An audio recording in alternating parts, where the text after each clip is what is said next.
Please take your seats, ladies and gentlemen.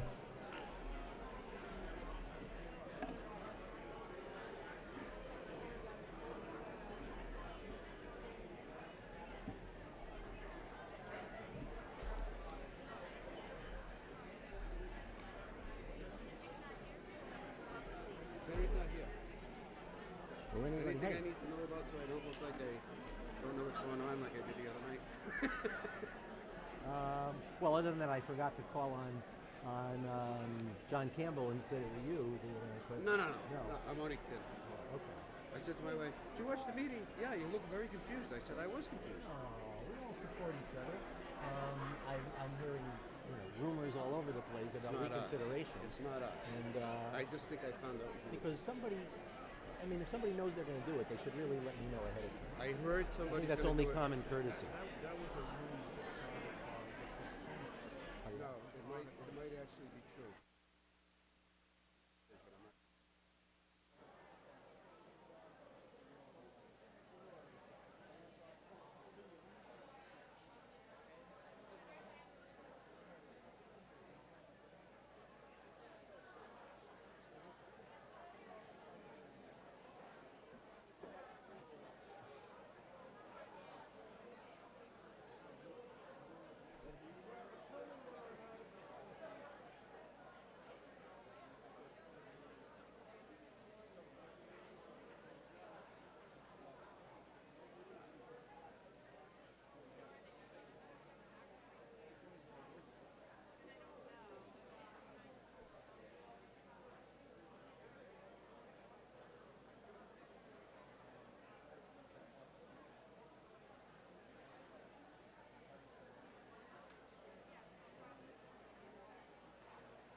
Folks, please take your seats.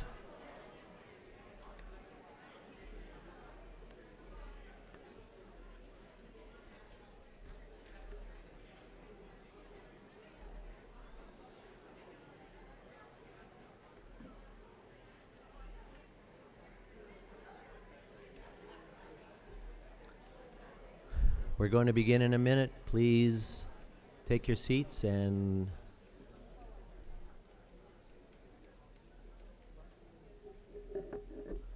thank you. Would the tellers in the auditorium please raise your hands? And would all town meeting members please come forward and take your seats in front of the tellers? And just to remind you again, if there are any individuals who are not elected town meeting representatives and do not have my specific permission to be seated in front of the tellers, please move to the seats behind the tellers. Good evening, ladies and gentlemen. I am advised by the town clerk that we have a quorum, and the second session of the 2016 annual town meeting, which was adjourned from May 16th until this evening, is now called to order. I invite you to stand and join me in the Pledge of Allegiance to our flag. I pledge allegiance to the United States of America, and to the republic for which it stands, one nation, under God, indivisible, with liberty and justice for all.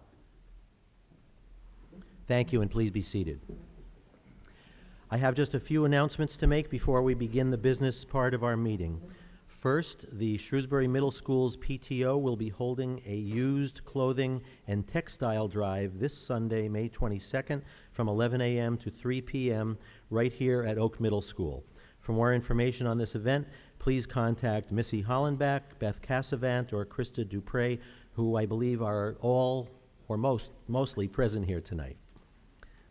Next, I have a few corrections and acknowledgments to make following Monday night's opening session of this meeting. I would like to once again acknowledge the contributions of the staff and volunteers of Shrewsbury Media Connection for their hard work and expertise in broadcasting and taping this meeting for the benefit of our community. On Monday, I did not have everyone's name to thank individually, but if you will indulge me tonight, I would like to acknowledge the following individuals for their assistance on the SMC broadcast crew. Program Manager Mark Serra, Liz Poplowski, Paul Gustafson, John McDonald, Steve Ward, Declan Quinn, Olivia Klein, James Somerville, Steve Kaufman, and Michael Wilson. A special shout out to volunteer Michael Wilson. Michael, where are you? Way in the back, waving. who was a Massachusetts Special Olympics athlete. Michael will be representing Shrewsbury in 3 different track and field events at the Special Olympics Summer Games next month at Harvard University. Good luck, Michael, and thanks again to everyone at SMC.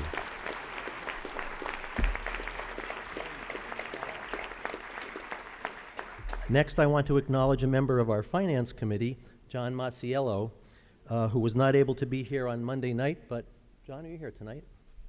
There he is, all the way down at the end. John will be retiring from the committee at the end of his 3rd term next month. In addition to his 8 years of service on the Finance Committee, John has been a longtime town meeting member representing Precinct 7, and among his numerous community service activities, John was a co-founder in 2008 of Shrewsbury Oil and Assistance Relief, also known as SOAR, and was one of the prime forces behind the fundraising and construction of the beautiful World War I memorial in front of the Beale Early Childhood Center. John, thank you for your dedicated service, and enjoy your new seat at our next town meeting. In the course of introducing our town officials in attendance on Monday night, I congratulated school committee members Erin Canzano and John Wensky on their re-election to the committee. However, it was Dale McGee, not John Wensky, who was re-elected with Erin 2 weeks ago. So congratulations to Dale, and John, you still have 2 years to go before your lawn signs have to come out of the garage again.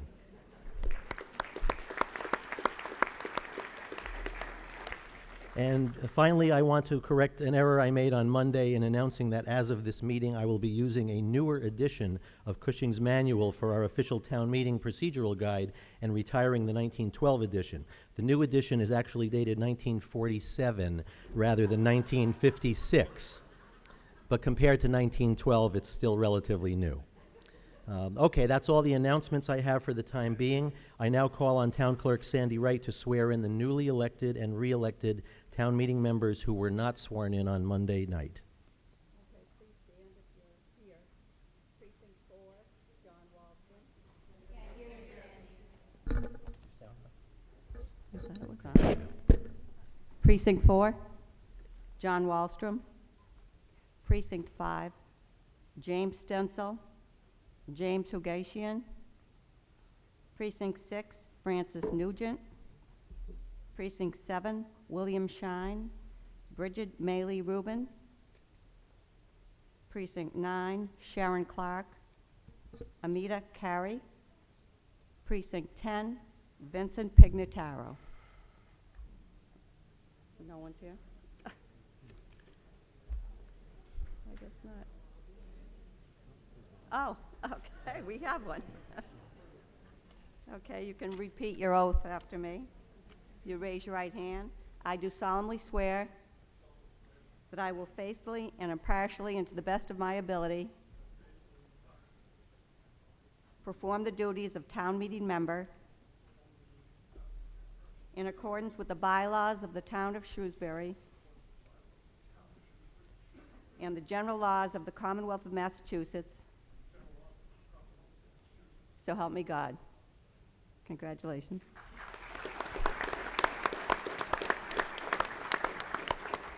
Jim, you're a brave guy for doing that all by yourself. And I guess I'm afraid now we're going to have a 3rd session of this meeting tomorrow night for all the people who weren't sworn in tonight. Okay. Before we resume our consideration of the remaining warrant articles, please take a moment to make sure that your orange sticker is prominently displayed on your person so that your vote will be counted if we have to take a standing vote tonight. Now let's turn to page 49 of the yellow book and resume with Article 14. This is a petition article sponsored by town meeting member John Lukacs. Mr. Lukacs, would you please move the printed motion under Article 14? Okay, the printed motion under Article 14 has been moved and seconded. Finance Committee recommendation? The Finance Committee does not recommend this article. Okay, Mr. Lukacs has requested time to make a presentation on Article 14. Please note that he has also written a memorandum to town meeting members, which was included in the package that was mailed to you with the warrant booklet. Mr. Lukacs.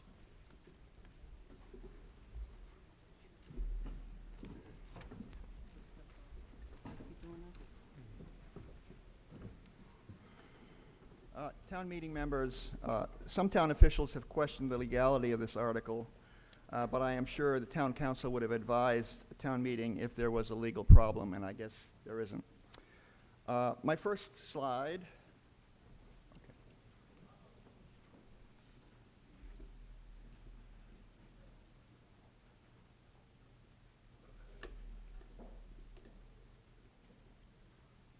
Oops.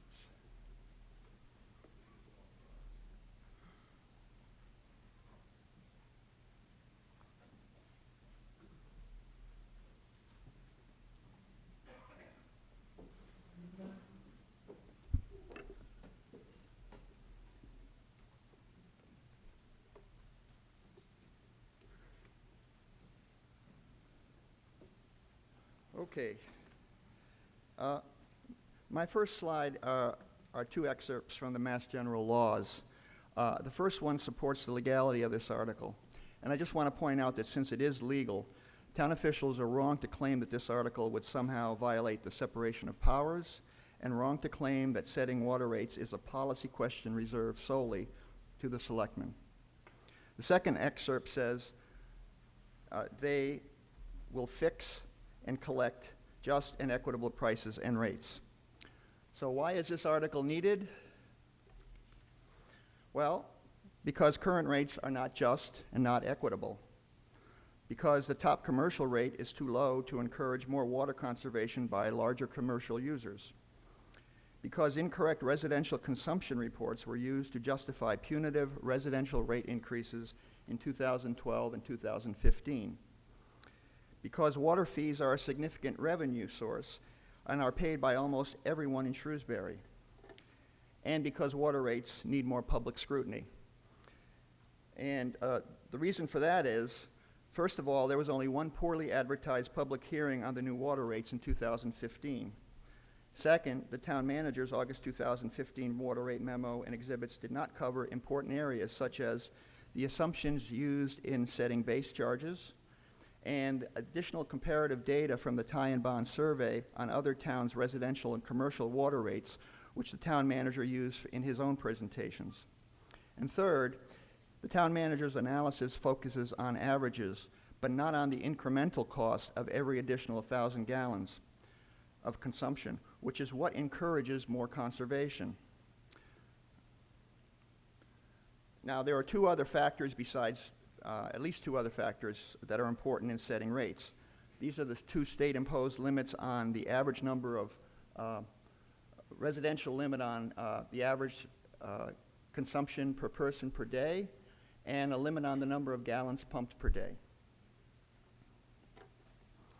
The next slides will discuss the town's reporting errors for residential consumption. I first want to go and show you the rate timeline, what happened. In 2003, the Board of Selectmen instituted separate, higher residential rates compared to commercial, except for the base rate, in order to reduce residential usage. In 2006 and 2008, they made further increases in that rate, those rate gaps. In 2010, however, Shrewsbury's residential average was 55 gallons. And it's been at or below that level since then, well below the state limit of 65. So since 2010, there was no longer any good reason to increase residential rates faster than commercial rates. Yet in 2012 and 2015, the selectmen continued to increase the rates at high and moderate consumption levels. In dollar terms, that's the important thing. It's not a percentage that's important, it's the dollar terms. Can you raise that a little bit? Yeah, okay. So here's what the Mass DEP report on Shrewsbury's residential consumption from 2008 to 2014. And this data is provided to them by the town. It shows a substantial one-year increase. If you can, let's see if this thing works. Takes a minute. There we go. It's not working so well. Okay. If you look at the last two rows, you'll see that 2013, there was a big jump from 2012 of about 95 million gallons, okay? Any competent analyst would have questioned this large one-year increase.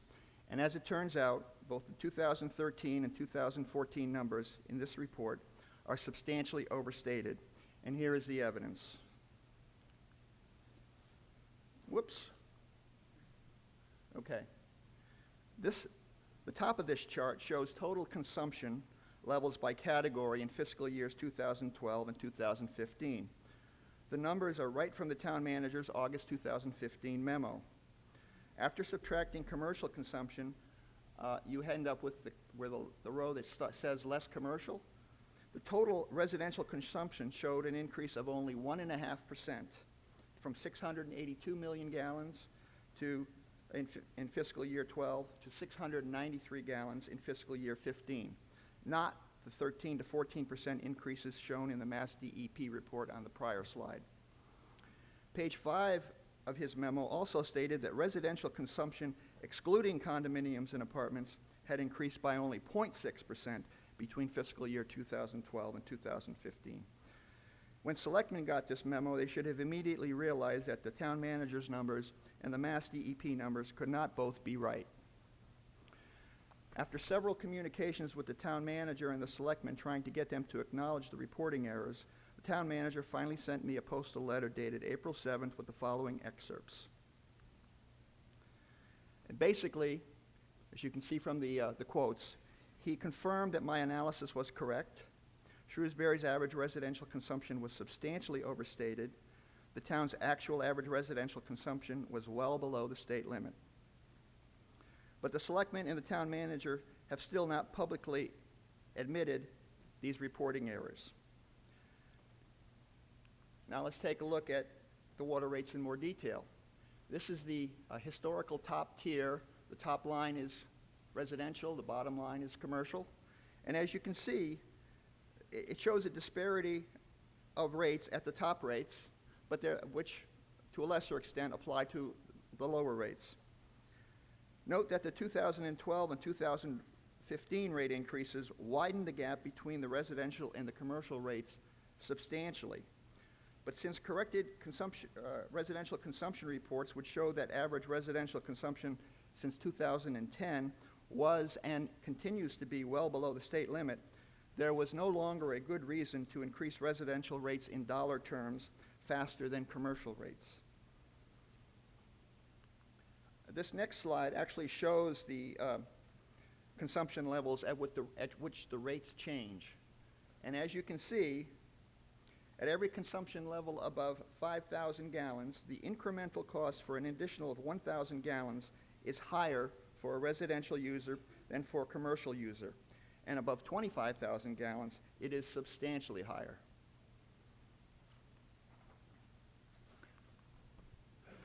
So I went to the Massachusetts Water Conservation Standards and I found the following quote. The price difference between blocks, and by blocks they mean consumption levels, and the number of gallons included in each block are very important in influencing the customer's use behavior. If the difference in cost between blocks is too small, or the number of gallons included in each block is too large, it will not provide the incentive to conserve at the higher block rate.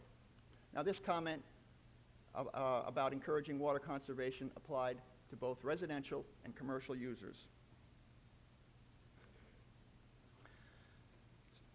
So the next slide shows Shrewsbury's current commercial rates.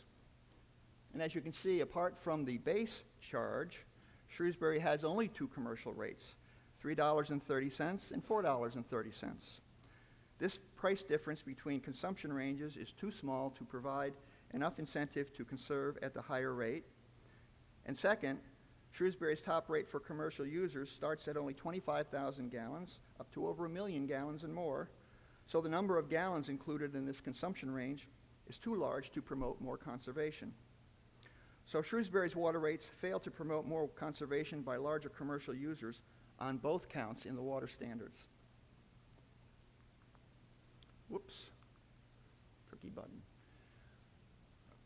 This is a cost comparison that shows that many residential users in the 0 to 5,000 gallon range were paying more than $8 per thousand because their actual consumption was only 3,000 gallons or less. And that $8 is much more than the top commercial rate of $4.30 per thousand. Now the response at the Finance Committee meeting was that the base charge was justified because the base charge included a fixed cost component. But if they are going to use that argument, town officials should first document and make public how they arrived at that base charge, and incidentally, why the commercial base charge should be higher than the residential base charge. Is it different sizes of water meters? Is it pipes? What are the factors? There's been no explanation of that, and I've been involved with this since 2008 looking at water rates, and there's never been an explanation of that. Now this slide here is particularly interesting. This is from the Tie and Bond survey. It lists the same towns that the town manager selected for his own town comparisons in his memo and also at the Finance Committee presentation. But I have added data available from the same source in 3 new columns. Column 1 is, does the town have a separate business rate? Note that only one other town besides Shrewsbury has a separate business rate, and of course I corrected our rate because it was originally shown as no. Column 2 shows the town's reported top residential rate on a per 1,000 gallon basis. And column 3 is based on the first 2 columns. I derived the third column, the top business rate. I then corrected the data for Shrewsbury to show the current correct numbers. I also went to the state website and learned that all of the towns listed, except Worcester and Douglas, are subject to mandatory water use restrictions similar to Shrewsbury. So what does all this mean? Well, for all the towns that provided the necessary data, their top residential rate and their top commercial rates are the same, unlike Shrewsbury. Second, Shrewsbury's top residential rate of $14 per thousand is much higher than the residential rate of every other town listed. Shrewsbury's top commercial rate of $4.30 per thousand is lower than every other town listed and substantially lower than several. And other towns apparently are able to meet their mandatory water use restrictions while keeping their residential and commercial rates equal. But let's be clear, water rates do not have to be equal to be equitable, given the state limit on average residential consumption. But since Shrewsbury was comfortably under the limit in 2010, any additional rate increases since then should have applied equally to both residential and commercial users in dollar terms. The 2012 and 2015 rate increases fell more heavily on residential users and were therefore neither fair nor equitable.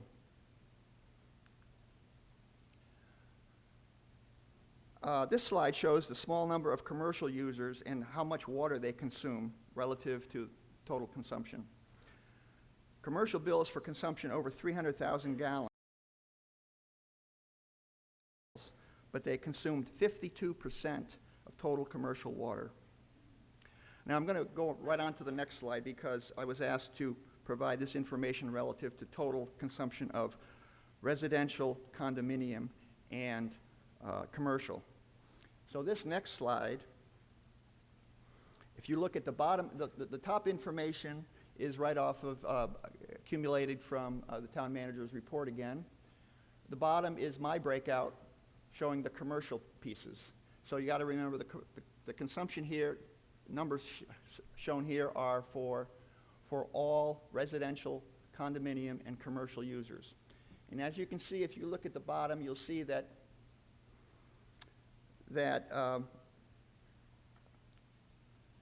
464 commercial bills, representing just 1% of all the bills, commercial, residential, and condo bills, consumed, and you can't see the number over there because it's blocked by the podium, it's 15%. So 1% of all the bills of commercial users consume 15% of all the water in town. And they're still paying only $4.30 per thousand. This makes no sense if we are trying to encourage more water conservation by all consumers. I just wanted to respond to a few Finance Committee hearing comments. None of the town manager's charts and exhibits contradicted any of the data in my charts and exhibits. His fear that the selectmen's ability to obtain bonds and for water projects will be impeded is unwarranted, and if somebody wants to ask, I can explain what I mean by that during the question section. A select person claimed that this article will create a separation of powers problem. That's not true. State law says that town meeting can regulate in this area. The town manager also said that setting water rates was a policy question, and policy questions would then be solely the responsibility of the selectmen. Again, not true.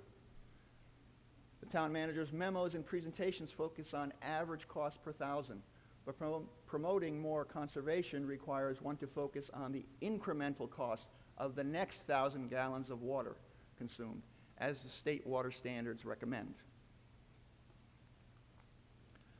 So again, to summarize, current rates are not just and not equitable, as called for in state law. The top commercial rate is too low to encourage more water conservation by larger commercial users. Water rates need more public scrutiny. Therefore, town meetings should debate and ratify water rates to ensure that they are equitable and that they promote more conservation by all users. So I ask your vote for this article. Thank you. Thank you, Mr. Lukacs. We'll just take a moment for the folks who are sitting on stage to take their seats back.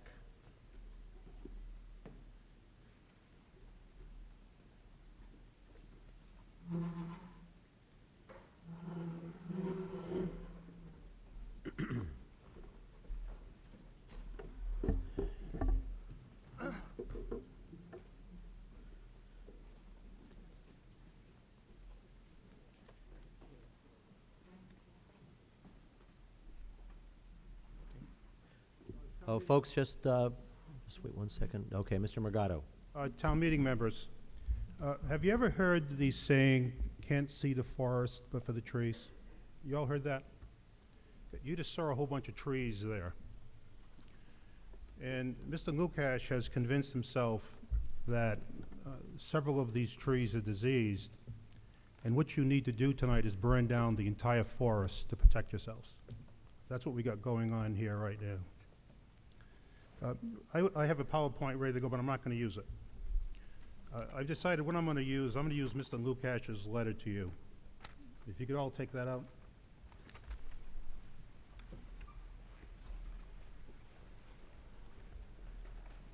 What I'd like to do is just go over a couple of the points that he makes. And then afterwards, I'll take questions, and if you want me to do my own dueling PowerPoint, I can do that. And I can talk more about the letter. But I would like to just cover a couple of items, talk a little bit about our water system, and why I think this article is not in the interest of the community. What I'd like to do first is refer to Mr. Lukacs' chart. Everyone have the handout now that he sent to you in the packet? Okay, so this is a classic apples to oranges comparison. We have 12 different rate codes. When we look at our water system and how we charge for water, we have 12 different rate codes covering 6 different rate schedules. Some of our rate codes share the same schedule. The reason why we have different rate schedules is that our consumers or our customers use water differently. For instance, water coming into my home, single-family home, is different than the water that goes into, let's say, a Mezzo, which is a manufacturing facility, or Price Chopper, which is a supermarket, or Southgate, assisted living facility, and the like. So how water is consumed and along what level of consumption is very important to study when you're looking at the very varied customer base that we have. The bulk of our water is sold among 4 rate codes and 3 rate schedules. We have a residential schedule, which is also the condominium schedule. In the residential schedule, we sell 67% of our water in that schedule. Condominium is 3%, apartments 13%, and commercial 15%. Now, one of the comments that Mr. Lukacs makes in his note here, and which I'm not going to specifically get to, he feels that any increased revenue should come from the commercial customer. Well, the commercial customer is only 15% of the water we sell.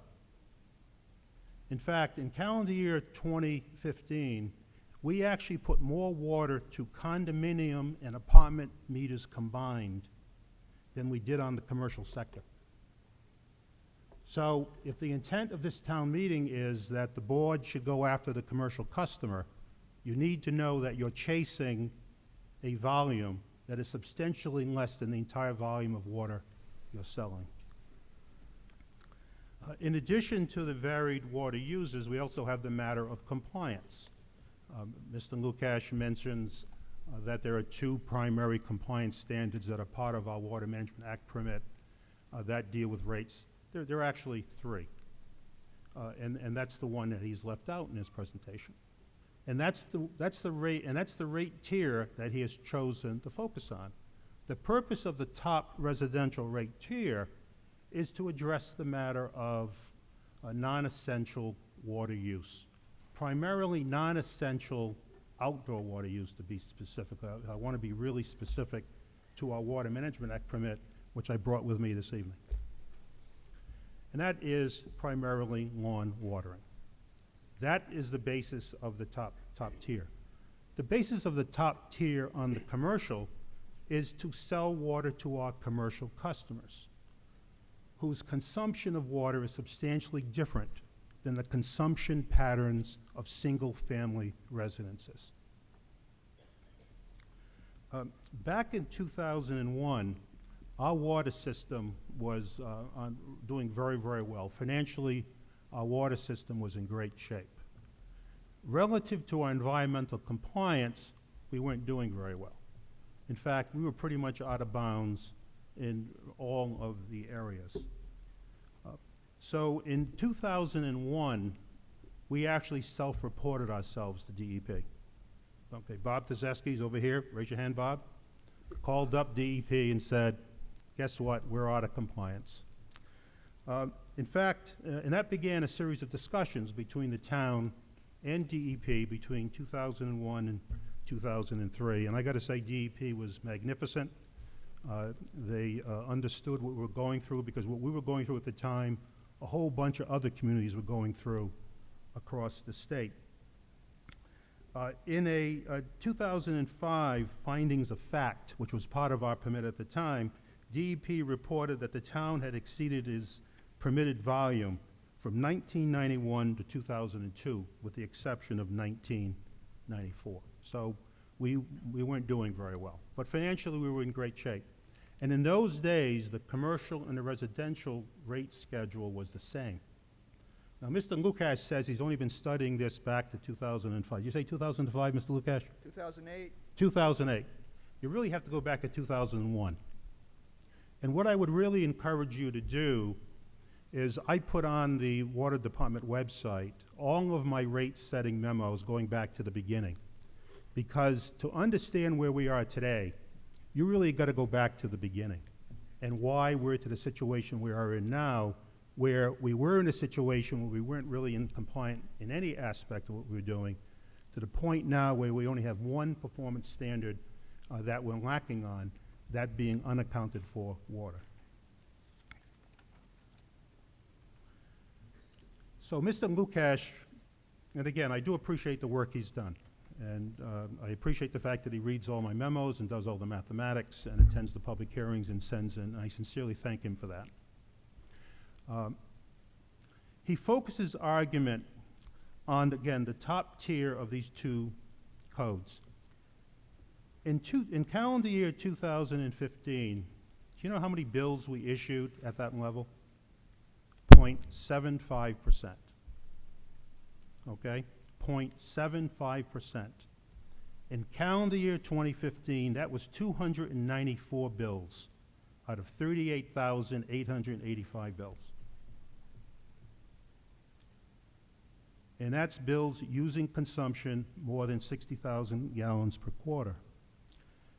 In 2005, that was 812 bills using 41 million gallons of water above 60,000 gallons. That's a reduction of 80%. So when he says that our current rate schedules don't make consumption targets, those are the numbers. On the commercial side, 2015, we issued 256 bills above 100,000 gallons for 66 million gallons. In 2005, 271 bills for 90.4 million gallons. That's a reduction of 27% on the commercial side. And we know that commercial use is different than residential use because commercial use, like apartment use, pretty predictable. Residential use is where you get the spikes in consumption. People have a tendency to use more water when it's warmer. Now, we want to discourage use of more water when it's warmer. Why? Because that's when the greatest strain is placed on the aquifer. DEP's very smart. That's why in the performance standards, they had, at one time, it was the summer-winter ratio. Now it's the blanket reduction of non-essential outdoor water use. And we're still not done yet on the commercial side because we are now meeting with our larger commercial customers and talking to them about their water use, and that's something that we're going to have to do on an annual basis as part of our Water Management Act permit. So what I'd like to do is talk a little bit about the specifics. Again, all kinds of numbers. Mr. Lukash's approach of looking at things is different than mine. And you have to appreciate that if you approve this article, the next time we're before this town meeting, which will be in September, you'll have dueling presentations. Mr. Lukash will make a presentation, I will make a presentation. And at that time, you'll have to decide which presentation do you want to go with. And we'll talk about that in a few minutes as well. Let's talk about dollars and cents. We talk about percentages. I agree, we shouldn't talk about, let's talk about dollars and cents.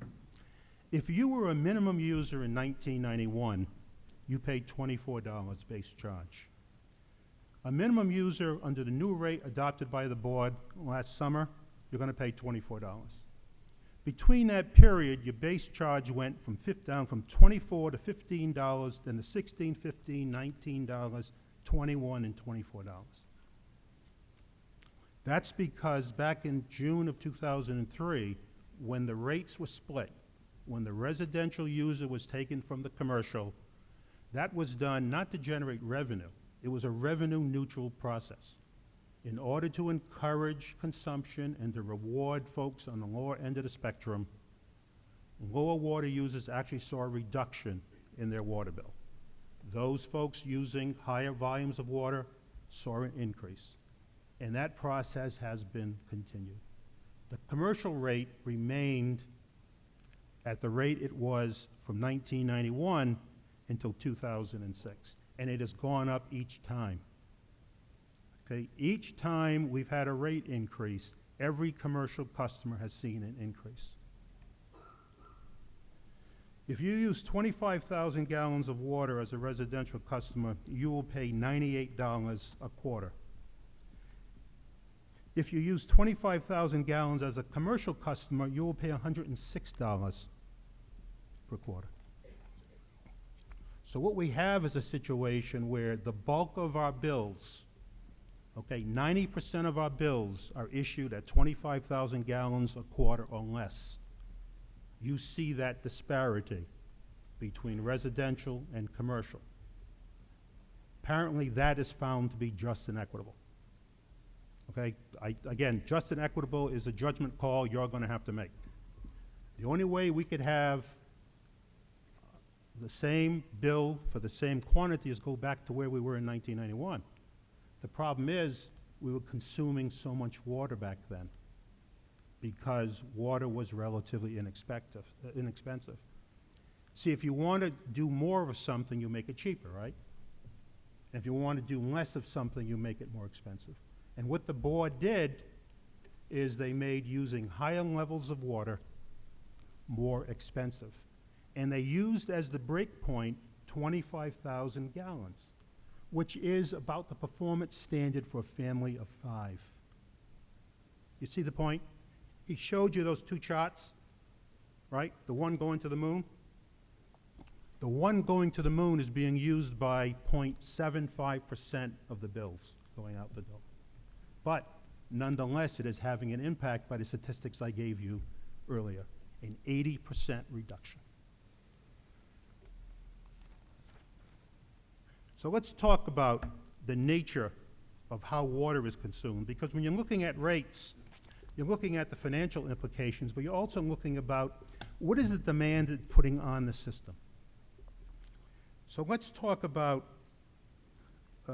commercial use above 100,000 gallons. In fiscal year 15, in the month of July, we issued 10 bills. In the month of August, 35 bills. In the month of September, 25 bills, for 70 bills that quarter. In the month of October, 9 bills. The month of November, 32 bills.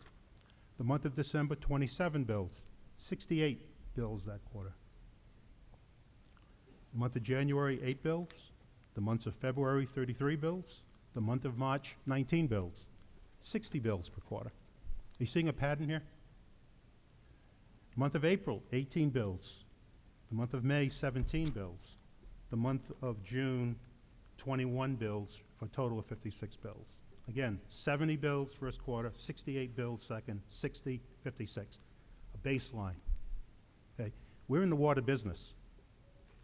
These are commercial customers that are using water very reasonably, and they're paying their bill.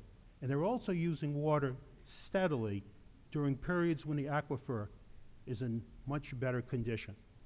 Now let's look at the folks at the top tier that Mr. Lukacs feels is being treated inequitably and unfairly. Again, this is fiscal year 15. In the month of July, 18 bills. In the month of August, 13 bills. In the month of September, 17 bills for 48. In the month of October, 171 bills. In the month of November, 19 bills. In the month of December, 6 bills. That's a total of 196. Okay? Why? The water sprinkler was on, right? Higher consumption during the summer months. That's the type of activity that the Board of Selectmen is trying to discourage. Now, you can criticize the Board of Selectmen for that approach. That's obviously what this town meeting is for. The Board of Selectmen seemed to think that was the correct way to proceed. In January, 15 bills. In February, 7 bills. In March, 5 bills, 27 bills for that quarter. In April, 6 bills. In May, 8 bills. And in June, 7 bills. So what you had in the first quarter was 48 bills. Then you had 196, 27, and 21. That's what this is all about. This is all about 292 bills out of 38,693 bills. I found something else when I was going through these statistics. In the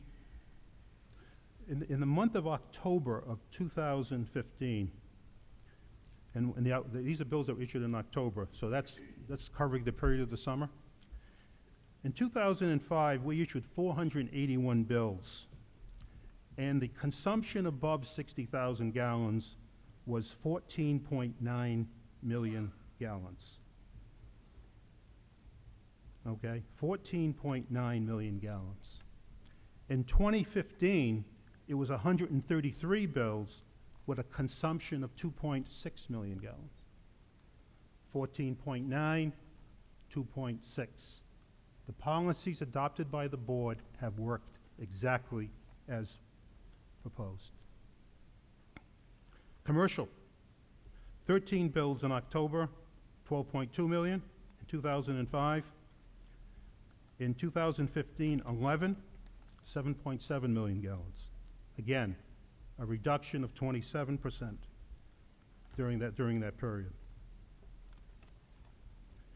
Let's talk about the nature of use. Let's be even more specific. The interesting thing about commercial consumption is it varies depending upon what's happening with the business. Prime example of that is, everyone familiar with 333 South Street? Right, used to be Mac's store, right? Back in 2013, on one of their meters, they used 12.5 million gallons. In 2015, it was 4.3 million gallons. Why? They've had some changes of process, but more sadly, you could say, they had some manufacturing move out of that facility. I'm sure there's some people here that work in that building. So we saw a reduction there because of a business condition. But it works the other way. Metso, for instance, in November of 2013 used 436,000 gallons, and in November it used 1.132 million gallons. So there is varied use among the commercial, primarily based upon what kind of business are they doing. Let's take the dialysis center on Route 9. Now, going back to 13, they used 620,000 gallons, 473,000 gallons, 665,000 gallons, 758,000 gallons. You see the theme here, right? Again, base amounts every quarter, bill goes out, check comes in. During 3/4 of that year, it's during a period of time where stress on the system is relatively low. Supercon, everyone familiar with Supercon, right? They do manufacturing here in town. Again, 293,000, 295,000, 313,000, and then it ramps up to 500,000 gallons a quarter. Business is better, they're doing more work, they're changing their processes.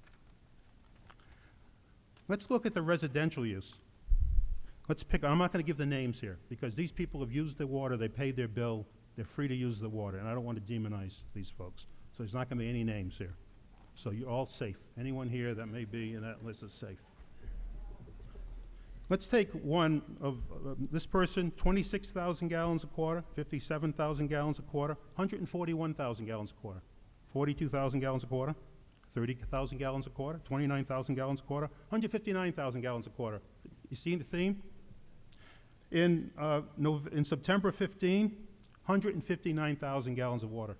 Again, Supercon used 575,000 gallons of water. And they're employing a bunch of people and doing good things. Anyone here work for Supercon? I assume they're doing good things there, right? Right? Now, I'm not saying this person's doing a bad thing. They got a fabulous lawn. That's a good thing. 159,000 gallons of water. But let me give you an example that really works. And this is another location. In 2013, they used this single-family home used 346,000 gallons of water in 1 year, and they weren't running a brewery. I checked. In 14, they used 287,000 gallons. In 15, 171,000 gallons. They reduced their consumption by 50%. Why? Because of the rate schedules adopted by the Board of Selectmen dealing with that top tier.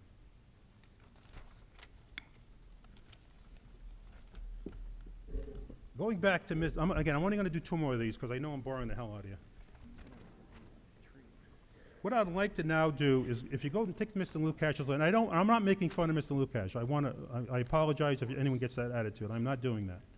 If you go to the last paragraph in his memo to you,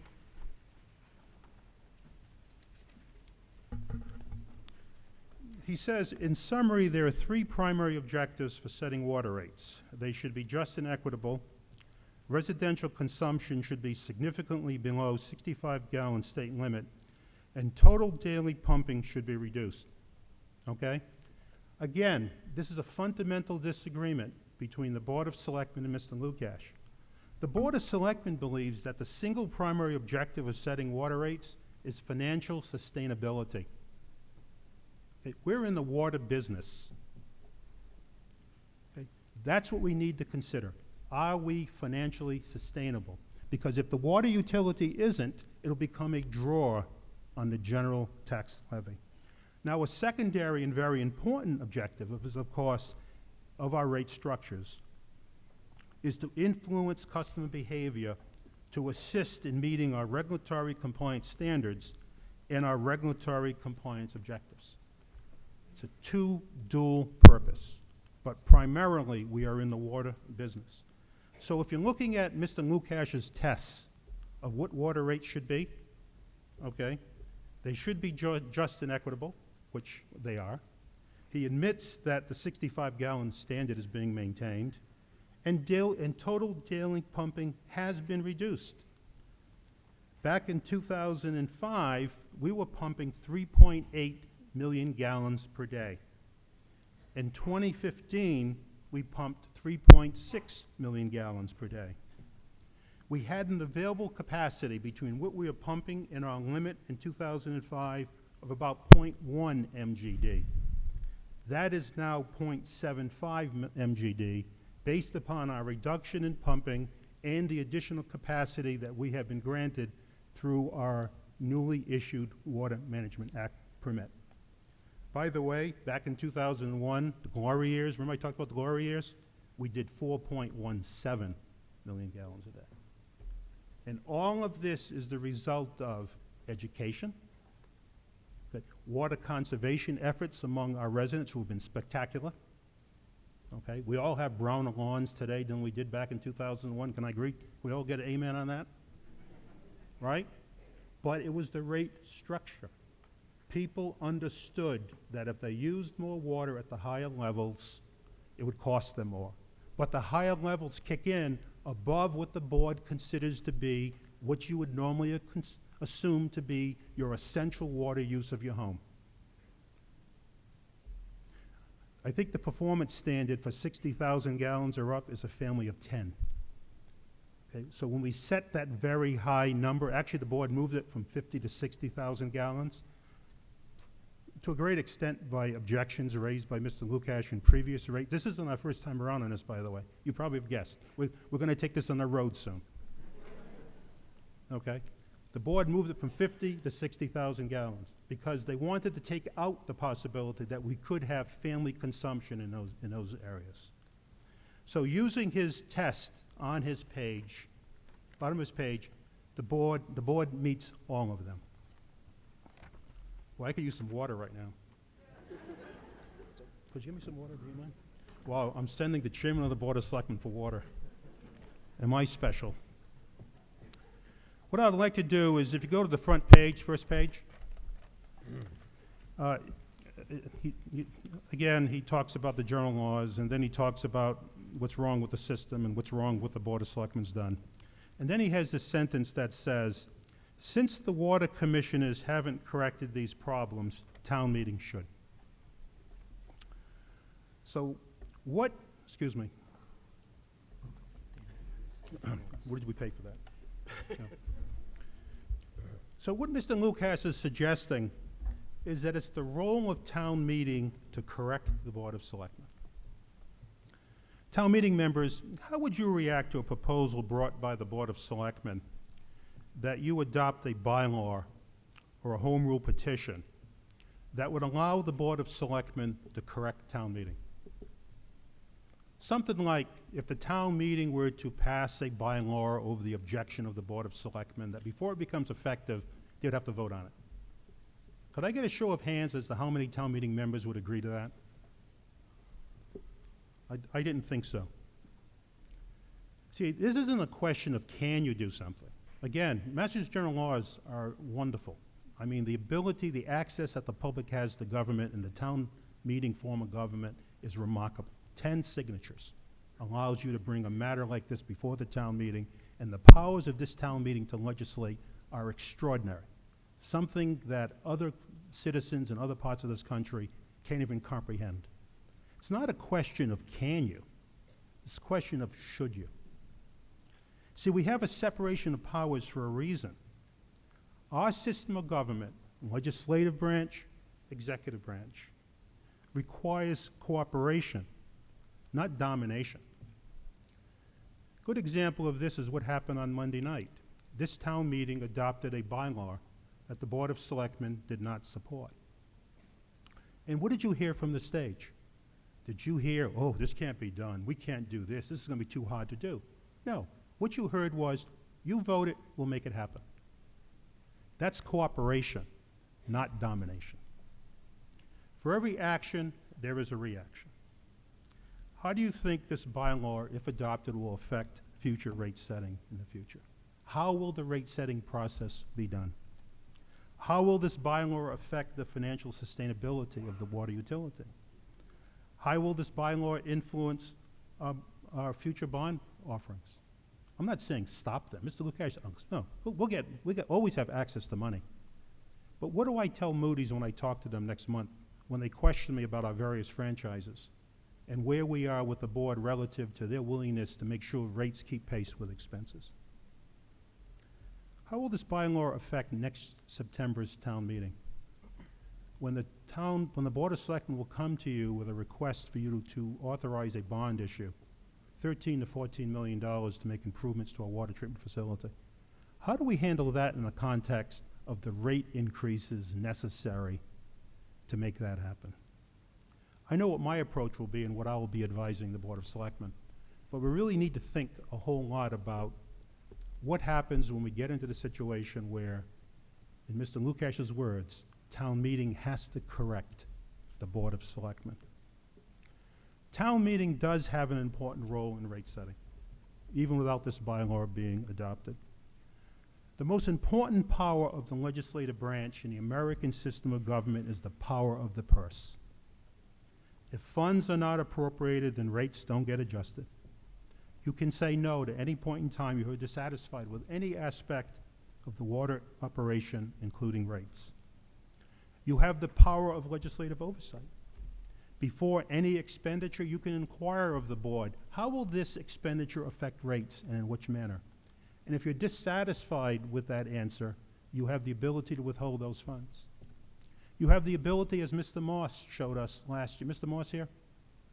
Mr. Moss showed last year when he brought a resolution to this town meeting relative to how certain investments were to be handled by our retirement board.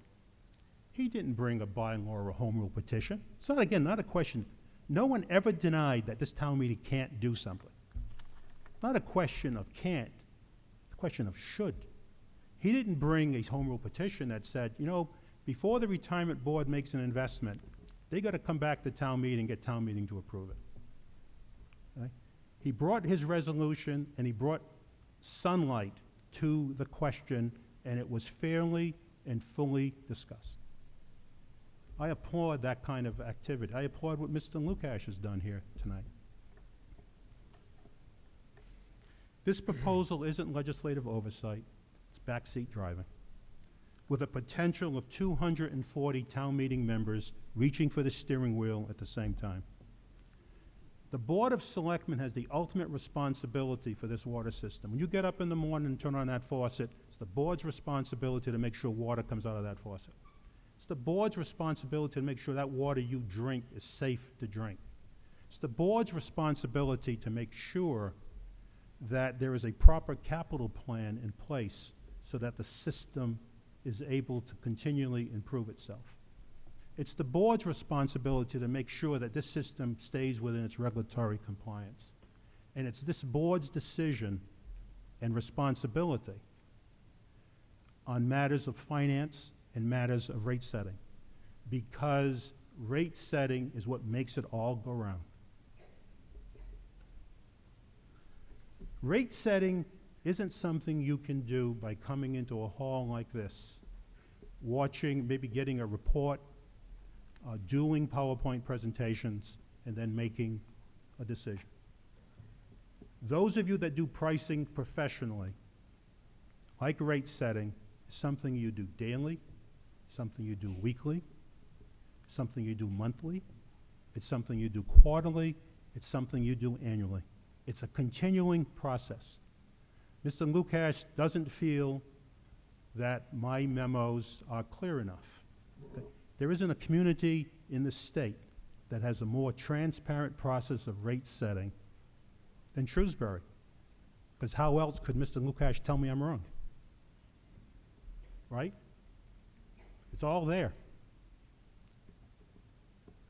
I got a hold of a rate setting memo from a former town of mine, town of Easton. You know what that rate setting memo was? 8 pages long. Okay? I used to run the system. I still can't figure out what they were doing.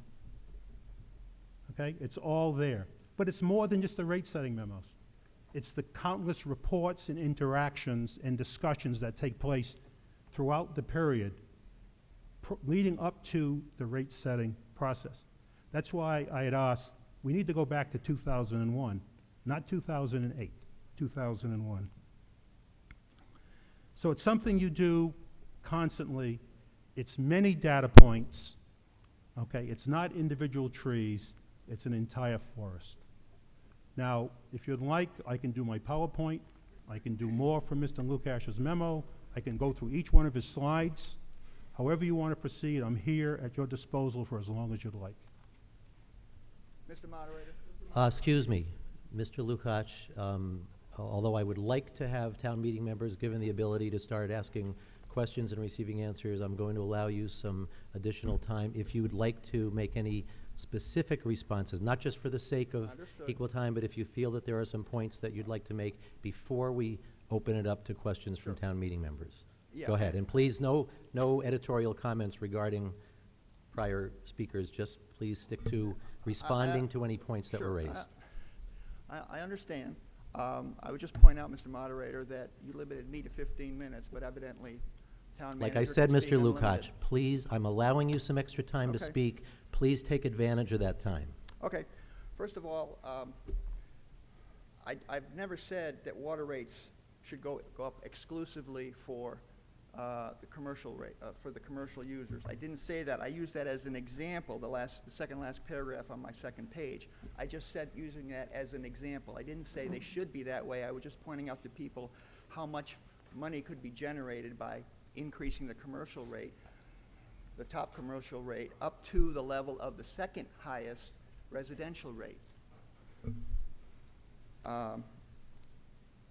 Second, my focus was on the top rates, but the second highest rate has similar differences. So to focus exclusively on the top rate without looking at the other rates, other than the base rate, is a mistake. He wants to focus on the rates as they were in 2001. I don't have a problem, as I said in my slide presentation. From 2002 to 2010, no problem. The incremental rate increases that were higher for residential than commercial were appropriate in order to get the consumption levels down to the right levels. My problem is since 2010. He wants to focus on 2001. The focus should be since 2010, when we substantially came under the state mandate of the 65 gallons.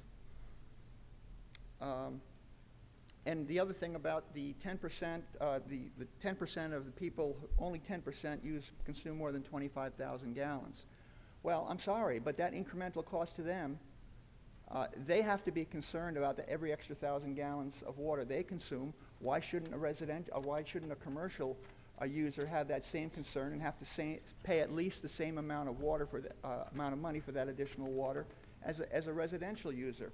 And oh, by the way, a family of 5, I think the standard is actually 30,000 gallons. And I'm sure there are families that more than 5 people, or more than 5 in a household, not a family. And I also would point out that there are some families in town who probably have medical needs where they need, for some reason, they need to bathe more frequently and probably have higher water needs. And there are also new lawns.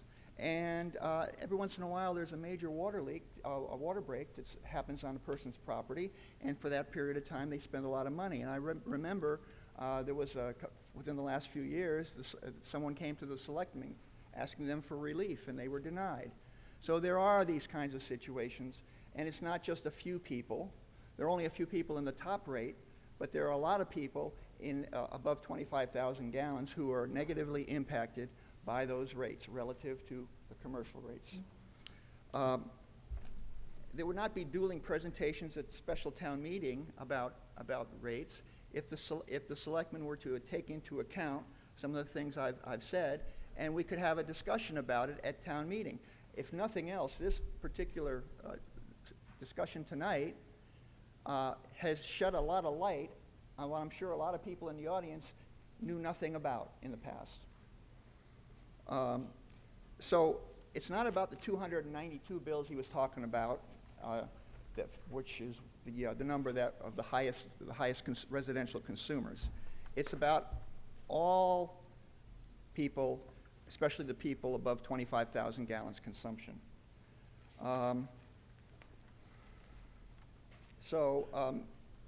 Mr. Morgado said I was looking at the trees and not the forest. What has he been doing for the last half hour but been looking at the trees and even the leaves of the forest? And obviously, the last paragraph, when I was talking about the 3 objectives, I was talking about how to allocate rates, water rates. Obviously, we need to raise enough money from those water rates to cover the costs of maintaining the system and improving the system. So, I mean, These objectives were specifically with regard to how do we assign rates to different categories. And then finally, I would just simply point out again that this kind of discussion is necessary. There was only one public hearing last summer. As a matter of fact, there was a public hearing where the top residential rate was $12 per thousand. That's what was presented. And then after the hearing was closed, 2 weeks later, without another public hearing, the top rate was raised to $14 per thousand. I think if people wanted to complain or object to that, I think they should have had an opportunity to do so. Other than that, I'm open for questions too. Okay, now I'd like to take a couple of comments first before we go back. We'll have opportunity for multiple comments and responses, but I'd like some town meeting members to be heard before we go back and forth here. Yes, sir. Next to Mr. Tartaglia. Next to Mr. Lukacs. Microphone? Can you stand up, sir? Can you stand up so the mic fellow can hand you the mic?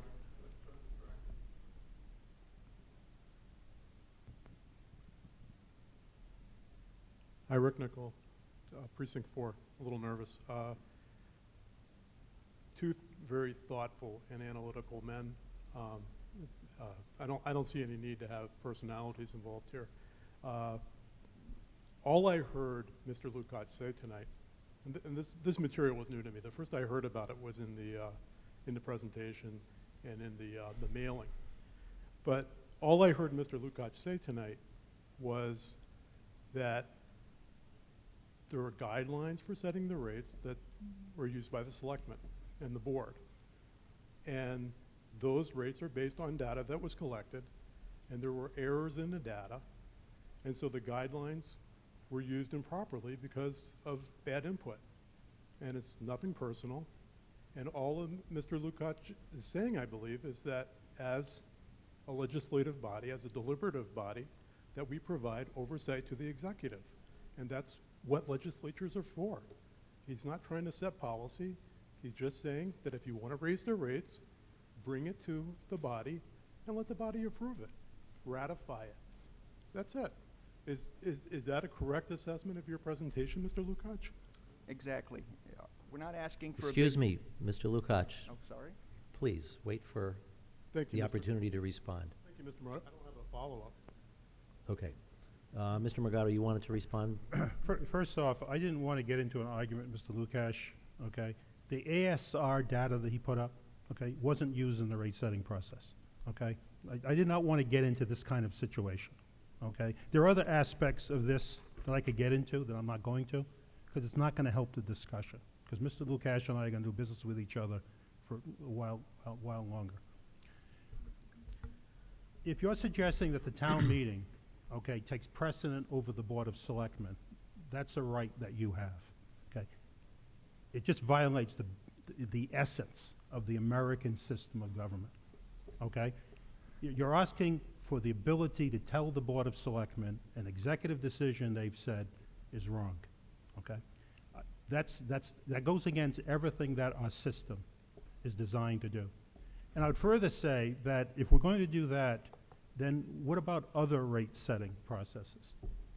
Will we be in a situation where town meeting, that every rate-setting entity in this town will come to town meeting and say, look, we've set this rate, and we need your permission to do so? Because there's a lot of that goes on in this system of government. It just goes against everything that is part of how this system was set up in 1953, with a representative town meeting serving as the legislative branch, and the Board of Selectmen sitting as the executive branch. It's not a question, again, of can you. You have the right to do what you would like. The question is, should you? And what are the repercussions of taking that action?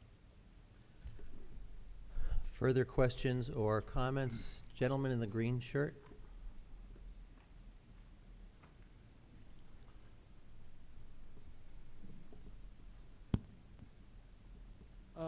Andrew Hemdahl, Precinct 9.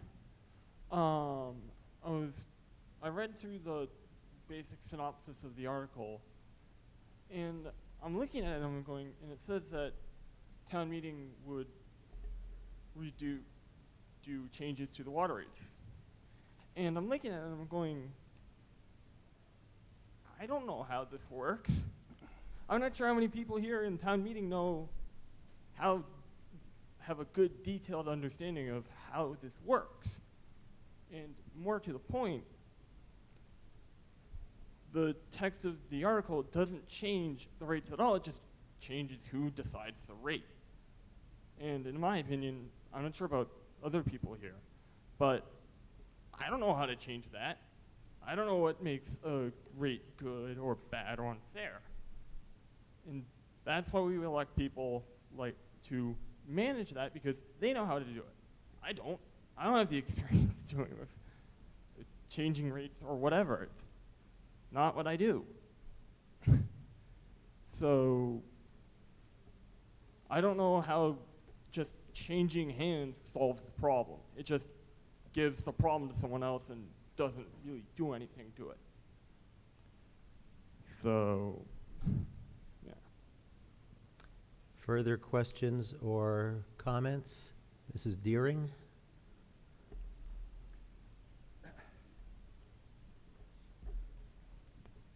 Martha Deering, Precinct 4.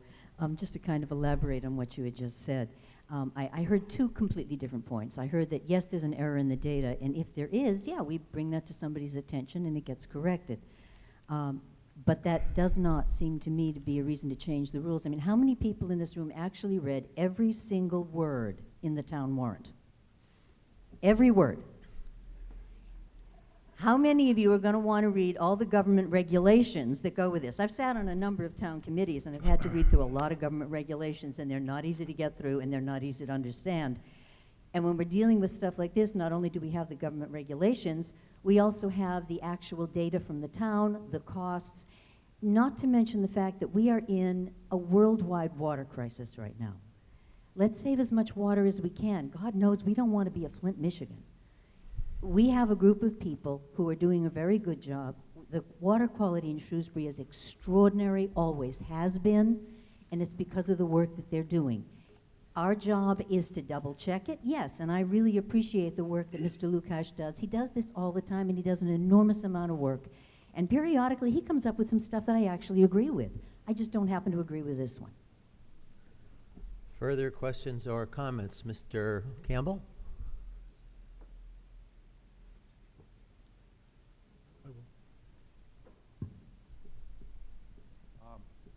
Well, fellow town meeting members. Name and precinct, please. Precinct 7. We pay a town manager and we elect a board of selectmen. And having served 15 plus years in a finance committee, we have oversight. My eyes would glaze over sometimes talking about water and sewer rates. We used to kid that Mr. Magato really get into that. And the finance committee does great oversight on it. I really think 240 town meeting members to get into the detail of the water rates, sewer rates, and things that the Board of Selectmen and the town manager do now, it's like reading the yellow book. I read most of it, but, you know, did we all spend hours and hours on it? Probably not. Probably a few of us did. So I really think that we should leave the water rate setting the way it is with the Board of Selectmen and the town manager and the staff in town. Thank you. Further questions or comments? Mrs. Hogan? Laurie Hogan, Precinct 3. I'd like to move the question.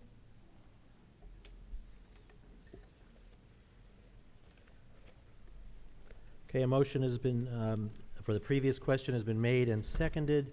This is a motion to end debate on the motion under Article 14. This motion is not debatable and must be voted on immediately. A vote in favor of this motion is a motion to end discussion on the motion under Article 14 and to proceed to an immediate vote. A no vote is a vote to continue the discussion of the motion under Article 14. This motion requires a majority vote to pass. Would all those in favor of the motion to end debate on Article 14 please signify by saying aye? Aye. All those opposed, please signify by saying no. And the motion passes. We will now move to an immediate vote on the motion under Article 14. This motion requires a majority vote to pass. Would all those in favor of the printed motion under Article 14 please signify by saying aye? All those opposed, please signify by saying no. No. And the motion is defeated. Article 15. This is also a petition article sponsored by town meeting member Ben Tartaglia. Mr. Tartaglia, would you please move the printed motion under Article 15? Is there a second? Okay, the printed motion under Article 15 has been moved and seconded. Finance Committee recommendation? Finance Committee does not recommend this article. Yes, please. Okay, Mr. Tartaglia, the sponsor of this article, has requested time to make a presentation on Article 15. Mr. Tartaglia. I don't know.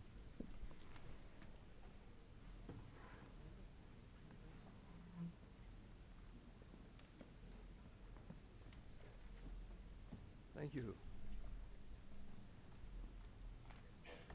I want to thank you all for taking another evening away from your family and your. I know it's a sacrifice, and everyone here is here for the betterment of our community. I've been up here a few times, but I think Article 15 is very important to our town, and I think it will create a basis for increasing citizen participation in local government. There we go. Close enough.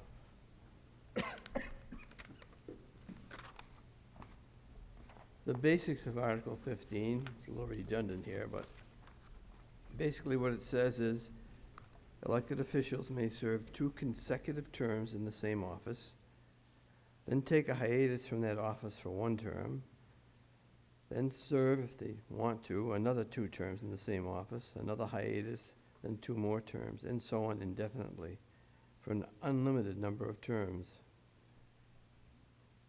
During that hiatus, they can serve in another elected office during the hiatus.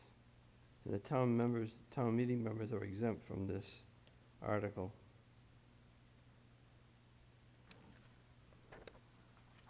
I'll get to that later on.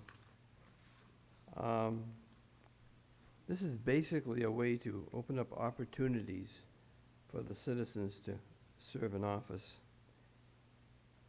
There's different ways that you can do this. You can run for office as many times as you want, is what our present system has. You can have self-imposed term limits rather. We've seen how that has worked nationally and even statewide. You can have a fixed number of terms, which I don't think is the best way to do it. And you can have a method for which people can serve as many terms as they want and still open up opportunities. So when are higher election turnouts up? When do we get more people out to vote? Basically, and I've been involved in this since I think 2006, when there's open seats on the elected boards, when there's a permanent operational override up, and I know some of you may know this, some may not, but a permanent operational override never goes away. It raises taxes permanently. We had a $4 million plus one a couple of years ago, and that means you, your children, and your great-grandchildren will be paying that every single year. And after that, beg your pardon? Point of order. That is not germane to the question at hand. Please proceed, Mr. Tartaglia. Well, I think it's important that especially the new members understand what we're talking about here. At the end of that permanent operational override, there's no physical asset remains, it just makes a higher budget base. And now a debt exclusion override ends after the 20 years. that is needed to pay off the bond, and we have an asset remaining for maybe 50 more years. That's the case for schools, fire stations, and the library, for example. Just as a matter of comparison, the permanent override we spent of over $4 million a year would pay for the library in just 3 years. So why do we have these low election turnouts? I just checked on this, and our last election turnout, correct me if I'm wrong, was 5%. That's 95% of the people who could vote didn't even show up to vote. And the reasons why I've heard over the past many years, one is voter fatigue. We have so many elections and special elections. There's a continual situation of uncontested seats. Sometimes there's not even enough people to have a debate at a local election. The weather's a big factor, the time of year, and those are some of the reasons why we have these low election turnouts. So why so few candidates? And these I have collected over the last several years from people coming up to me. I'll just run through these quickly. I lost the first time I ran. That's why one person would say it. Another one says I don't have enough experience. I'm not in the right groups. Incumbents are unbeatable. It's too expensive to run. True, these things can run you anywhere from $10,000 to $18,000 to maybe $20,000 to run for election. There are the incumbents sometimes sponsor favorites. And I've had this told me twice that an incumbent approached me and said I should not run. Not me, but another person told me that. Some people would be embarrassed. Small businessmen have told me this more than once. I will lose customers. My best friend doesn't think I could win. And my wife/son/daughter works for the town. That's why people don't run. Some of the reasons. Now, the reasons for Article 15 are to get more participation for elective office, increase the diversity of elected officials, create a systematic creation of open seats, encourage new candidates to run, and increase voter turnout, promote new ideas and viewpoints, reduce dependency on incumbency, and it decreases the advantage of money in elections.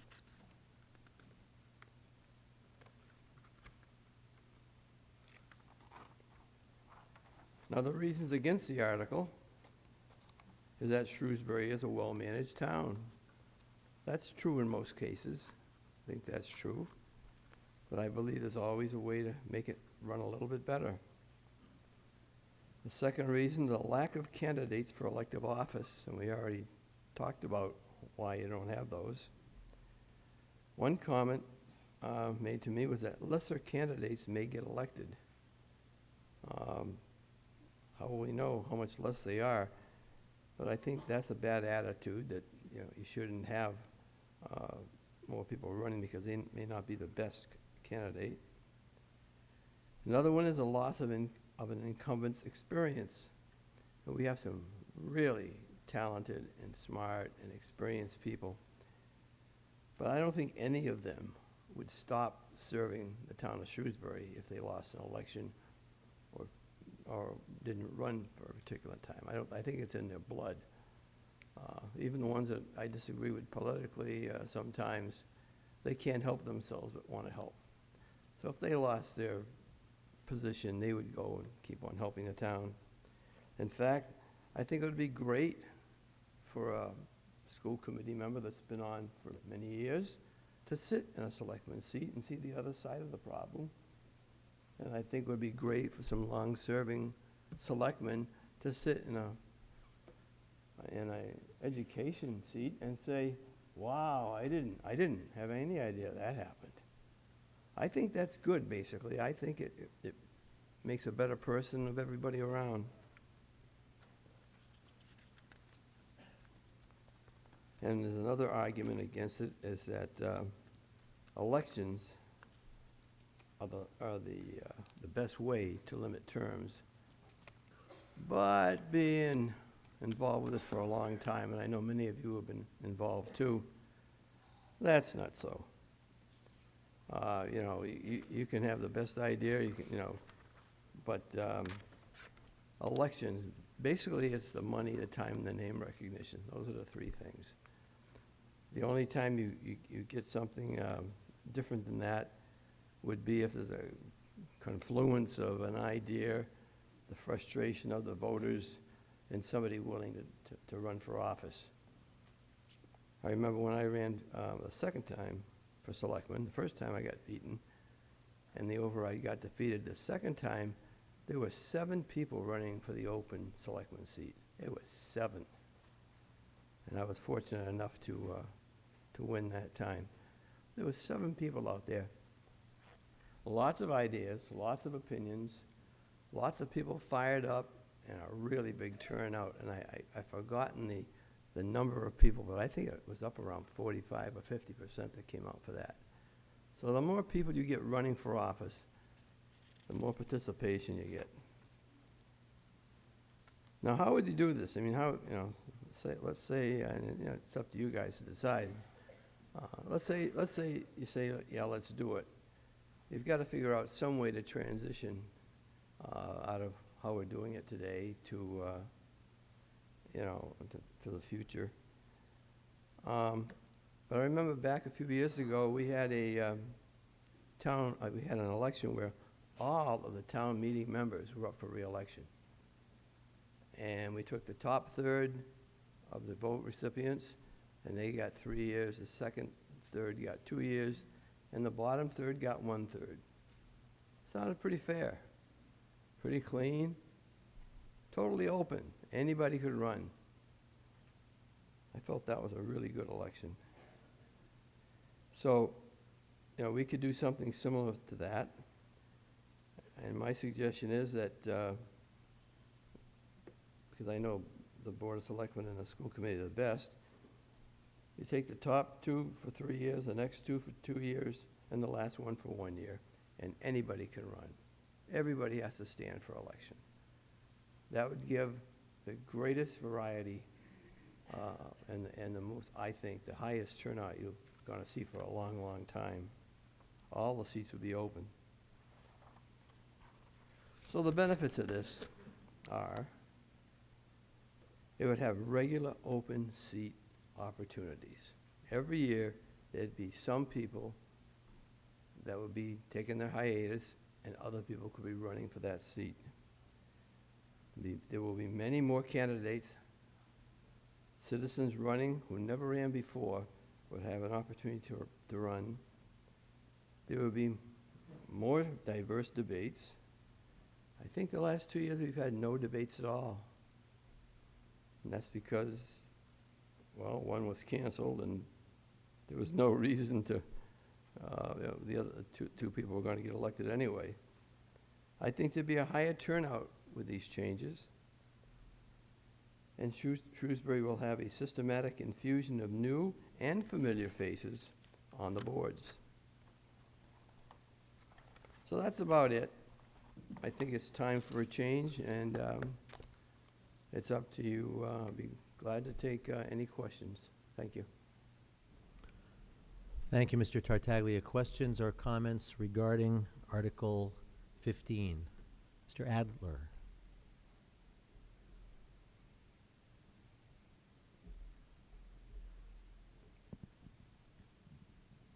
Thank you. Mark Adler, Precinct 1. I lost to Ben Tartaglia in that first election. Awesome. I'm in a unique position here among, I think, everyone on that stage and everyone in this room, maybe with a couple exceptions because I don't know you. I was a victim of term limits. Not elected term limits, appointed term limits. I was a member of the Shrewsbury Cultural Council, and by state law, we were required to only serve at most 2 terms. We could take a year off, come back if we wanted. by the grace of the selectmen who appointed us. Now, I know this wasn't an elected position, it was an appointed position. In the last 2 years, I had the good fortune of being elected the chairman of the council, and it was very interesting, and I got to learn about how the process worked, and I took the applications and I got to process them. I also got to deal with the state and how they manage the funds that are given to the Shrewsbury Cultural Council. But after 2 years as chair and after 2 terms on the Cultural Council, I was forced off because the law required that I leave, and I couldn't take any of that expertise with me. And it was great that the folks who were still on the council, who were going to be off in 2 more years because they were right behind me, it was great that they could pick up the slack, but what was lost was the expertise. It took me a couple years to figure out how the council worked. It took me a couple more years to figure out how to be the chair, and then 2 more years after that, I was forced out. Now, I understood that was the law, and when you join the Cultural Council, you know that's what it is, so it's not like some horrible thing happened to me. But I gotta tell you, it's not like the term limits for the Cultural Council are because we're somehow going to get corrupt and give all that money to our friends. Our budget was almost $8,000. Now, I called the state, and I actually had a very good conversation with the people there. They're really wonderful at the Mass Cultural Council, and I talked to them. I said, look, can we get this changed at the state level, get rid of these term limits, or at least move them up to, 5 terms or something? I mean, this is silly. I barely have any time to figure this out, and now I'm out the door.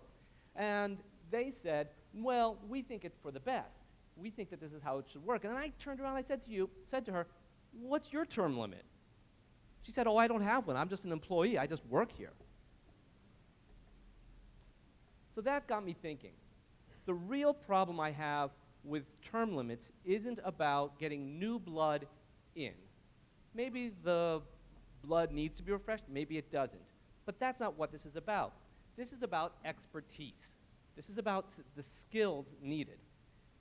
And I want to look up on that stage, and I see Mo DiPaolo sitting there, and he's been there since the dinosaurs. And he knows what he's doing. I lost to John and Moira, but they know what they're doing up there. But the guy they're sitting next to, Dan Morgado, is their appointee. They hire him, and when he's done, they'll hire the next guy. Don't you want the selectmen to know what they're doing? Now, the school committee, they're all sitting there with Joe Sawyer. He's one of the highest paid person. He manages these buildings. He manages your children, your grandchildren, a very large staff of teachers. He is not term limited, and he shouldn't be. Don't you think the school committee should have the expertise to know what they're doing when they are hiring a superintendent of schools? Don't you think that matters? And finally, the town moderator. He appoints the personnel board. Do any of you really understand Article 3 and 4? Well, the personnel board do. And the moderator has to appoint them. He has to know what is going on with these people. Don't we care about the expertise? So it's not about getting new blood in there. It's about expertise. It's about qualifications. It's about knowing what you're doing, because these are the people, these elected officials, the selectmen, the school committee, the moderator, and this is what's important, that they can oversee the folks who are really on a day-to-day, hour-to-hour basis running the nuts and bolts of this town. They are the overseers. I don't want to put the handcuffs on them. I don't want to make it more difficult for the folks who are doing the job I want them to do, which is oversee the town manager and the superintendent and the rest of this town. Thank you. Before I take any further questions, I want to ask Mr. DiPaolo, would you like me to rule Mr. Adler out of order for that dinosaur crack? It's your choice. No, he was pretty accurate. Okay. You got away with that one, Mark. Further questions Mr. or Moderator? comments? Mr. Moderator? Mr. Byrne. Mr. Oh, I'm sorry. Moderator? No, Mr. Byrne, and then I'll let you Can I make a... respond to Mr. Adler? Just 1 minute, because I already called on Mr. Byrne, as long as he promises not to move the question. I will yield to Ben if he... Okay. Mr. Tartaglia, Thank you. Mr. Byrne has Just a yielded couple to of the floor comments. to you. Just a couple of comments to Mr. Adler. Where are the lollipops tonight? I didn't see them. Okay, he's got those. All right. Just a, just a couple of, Order in the auditorium, Um, please. Mr. Adler and I go back a long way. The man has complete integrity, and I enjoy talking to him from time to time. Anyway, you have one of the things you said term limits a couple of times. This has nothing to do with term limits. In fact, part of the last sentence of the article says people can run as long as they want. It actually guarantees there is no term limit. Expertise, if one person or two people turn over in the school committee or the Board of Selectmen, you're still going to have a majority of people there with a lot of experience. Plus, we have our professionals that we pay. Plus, I think all of them that I know would continue to work, and I know you've continued to work in the town on various things. So the fact that you're not on a particular committee doesn't mean that you're going to lose all that expertise. I yield, or whatever the term is. Mr. Byrne, would you like to speak? I would. Would you still like to speak? I would, just very, very briefly. Do I have your permission to remain seated? Absolutely. Okay, it's because Mel Gordon's standing on my right foot. And it's the only one, Mr. Moderator, that presently operates.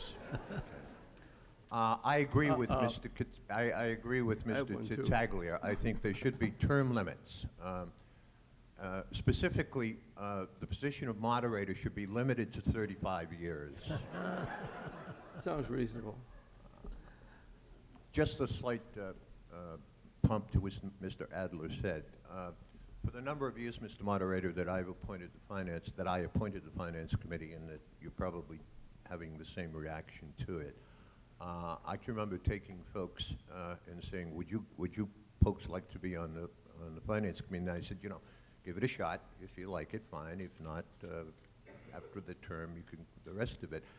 And what I found is that every single one of them that I had appointed, and there's still a few of them that the old timers that are still up there at this point, came to me after a year or two and said, "My God, we didn't realize how much was involved in this and how long it took us to get acclimated to things like finances and like the things that Mr. Magato said tonight, half of which I think I understood, but I understood the point of it is experience is extraordinarily important. Taking a new person on board, quite frankly, is going to take them, be it the Finance Committee or even it being the Board of Selectmen. It's going to take them a few years just to figure out what's going on and where things are and things of that nature. Elections are the best way for us to limit terms, and we've done it over the course of years in Shrewsbury. And I think what we've looked at it in this time, in this particular election, and I've said this several times, it wasn't that people were uninterested in our local elections. What I've discovered from all the folks that I talked to is that they were satisfied the way things were going, and why should we change it if it's working well? I think we should defeat this. I know whether it's 1947 or 1958, I can't make a motion for the previous question, but I'm sure somebody else might. Might I also suggest, apropos of the last article, Mr. Magato, I have never heard you speak with such enthusiasm, such fervor, and such detail and transparent you have always been. Tomorrow morning, Virginia and I, over coffee, will decide we will flush once a day. Okay. Further questions or comments with respect to Article 15?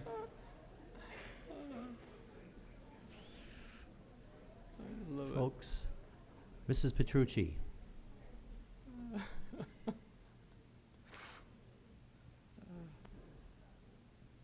Melanie Petrucci, Precinct 1. I move the question. Okay, a motion for the previous question has been, is there a second? Sorry.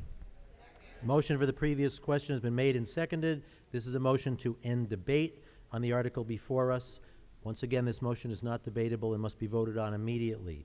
A vote in favor of the motion is a vote to end discussion of Article 15 and to proceed to an immediate vote on the motion under Article 15. A no vote is a vote to continue the discussion on Article 15, and this motion requires a 2/3 vote to pass. Would all those in favor of the motion to end debate on this article please signify by saying aye? Aye. All those opposed to the motion to end debate, please signify by saying no. And the motion passes by a 2/3 majority. So we will now come to an immediate vote on the motion under Article 15. This motion requires a majority vote to pass. Will all those in favor of the printed motion under Article 15 please signify by saying aye? All those opposed, please signify by saying no. No. And the motion is defeated. Thank you. Article 16, Mr. DiPaolo. I move the printed motion under Article 16. Second. The printed motion under Article 16 has been moved and seconded. Finance Committee recommendation. Finance Committee recommends this article. Okay, Kristen Loss, our principal planner, our assistant town manager, and economic development coordinator, has some remarks to make on behalf of the town on Articles 16 and 17, which are both motions to amend the town zoning bylaw. Kristen will speak on both articles together, and then we will have a discussion and vote on each article separately. Ms. Loss. Thank you. Could I just get permission from Mr. DiPaolo to move the motion on Article 17 as well, as there's one amendment that I'd like to make clear before we start the presentation?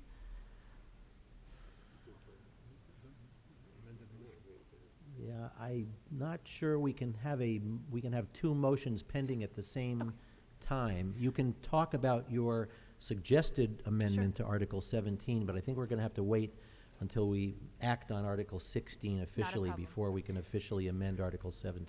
I'll be clear If I'm wrong about that, Mr. Byrne will let me know in about 5 minutes, blinking in Morse code. Thank you. I'll be clear about Article 16 first, and then I'll move on to Article 17. I think I can do them separately, but we can discuss them in tandem if necessary. Kristen Lass, Assistant Town Manager and Economic Development Coordinator. I will be very brief, as I understand that zoning is very complicated. We only have 2 zoning articles before you this evening, so I hope to move through them fairly quickly. I'd like to draw your attention to a memorandum in your packet dated May 5th. Subject proposed zoning amendments, May 2016 annual town meeting, Articles 16 and 17, to the Shrewsbury Town Meeting members from myself and the Assistant Town Planner.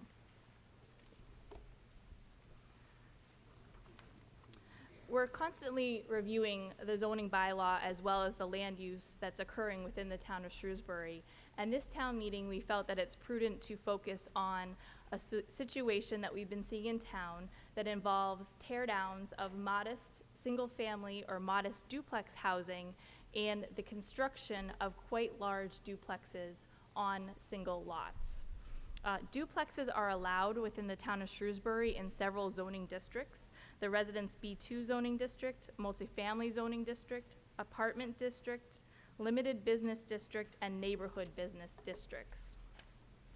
The planning board has held 3 public hearings on these matters, and they went into the zoning districts in great detail and the requirements in great detail, so I won't bore you with that this evening, but I'm prepared in case there's any questions that come up related to that matter.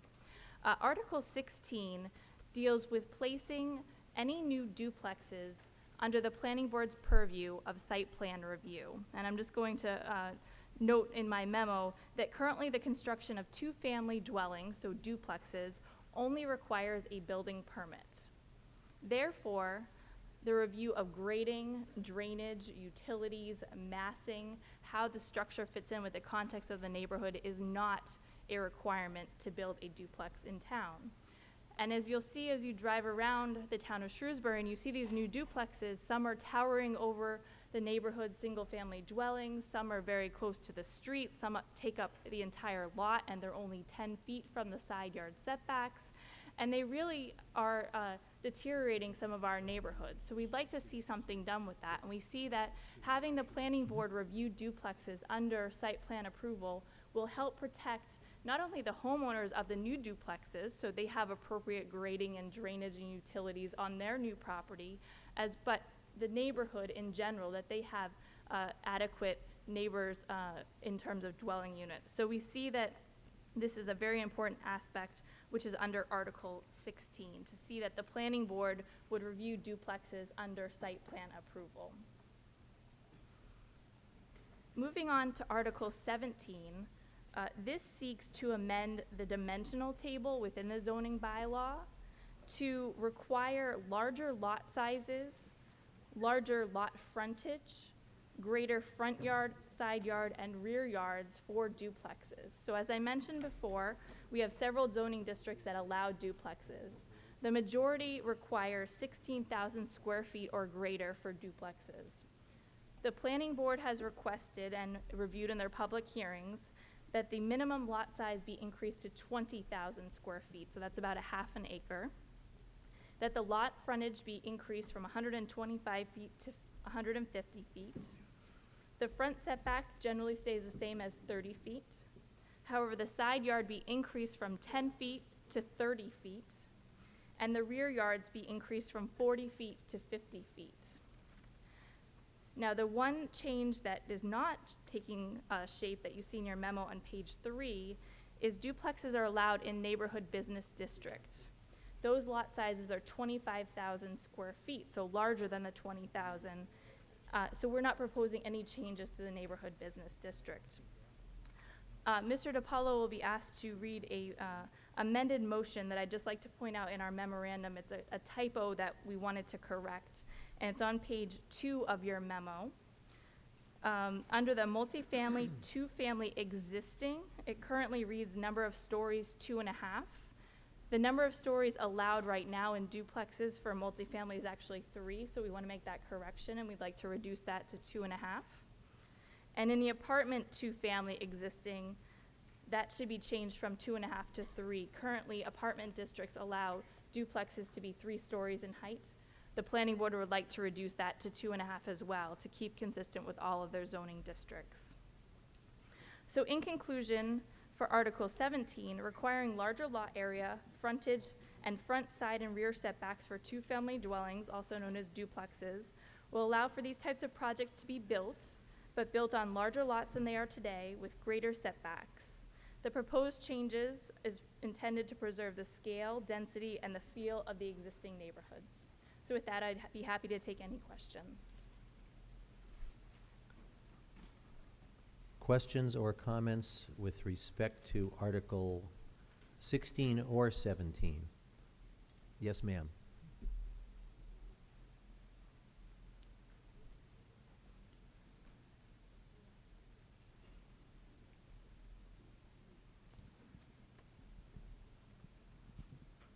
Dating Garnett, Precinct 2. I do live in the district that all of these duplexes seem to be going up, and I am grateful to the town for bringing this forward.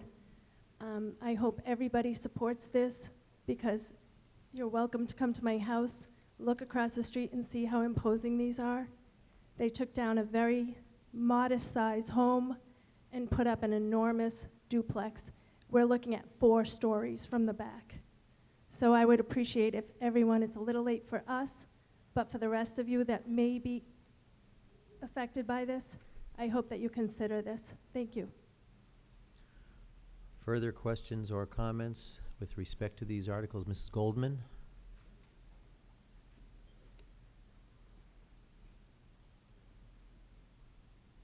Roberta Goldman, Precinct 8. This sounds like a wonderful proposal. I was just wondering, could you tell us a little about surrounding towns and what they have done on this, to rectify the problems that we have found? Response, Mrs. Loss. Thank you.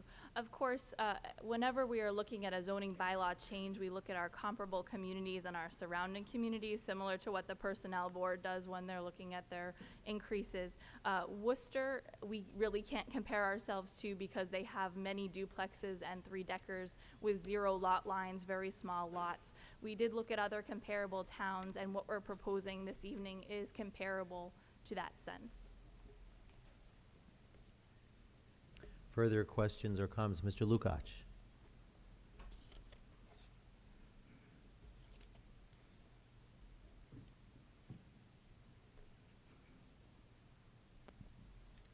John Lukacs, Precinct 2.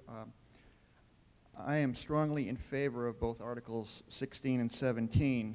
Anybody who wants to see what the practical impact on a neighborhood is should go to the corner of Elm Street and Old Mill Road, where there was a family residence there that was turned into 2 duplexes, in other words, 4 residential units. It towers over the houses that surround them. Builders are using what I consider to be a loophole in the bylaw to increase the number of residential units in built-up older areas. These 2 articles together would be a small but real first step towards limiting the town's population growth. These builders come in and they're basically multiplying the number of residences in what used to be a fairly fixed neighborhood, and that's increasing population pressure on the town. So again, I strongly urge people to vote in favor of both articles. Thank you. Further questions or comments? Mr. Sheikh.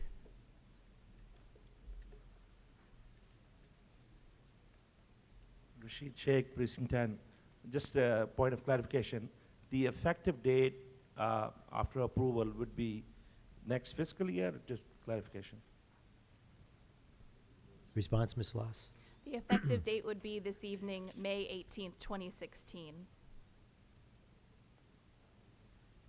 Further questions or comments? Ms. Hollenbach.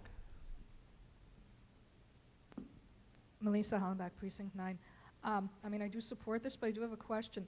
Are these duplexes, are they fulfilling any of the 40B requirements? Response, Ms. Loss. The duplexes are not being constructed as 40B. If there's any duplexes on common ownership of land that are 5 units or greater, they would be counted toward our inclusionary zoning, but we have not seen anything count towards our subsidized housing inventory or affordable unit count. Further questions or comments? Mr. Scott.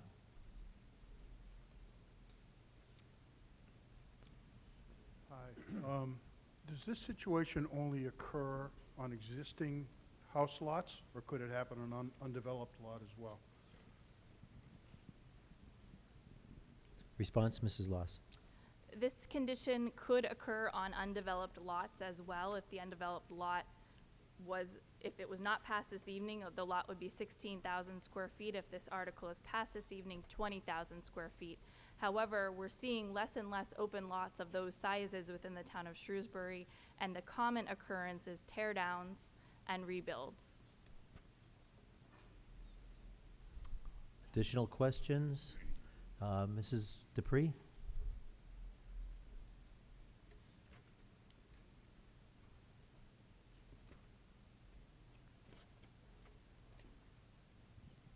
Krista Dupre, Precinct 1. How many knockdowns have there been currently, and how many permits are actually pulled at this moment for additional ones? Sure. Response, Mrs. Loss. For our research for this article, we noted 7 that occurred. I'm aware that one of those 7 is currently being torn down and built. 6 of the 7 have been constructed and have been issued occupancy permits. We only went back to a certain date. We didn't exhaust that. Further questions or comments? Yes, sir. Mr. Hemdahl?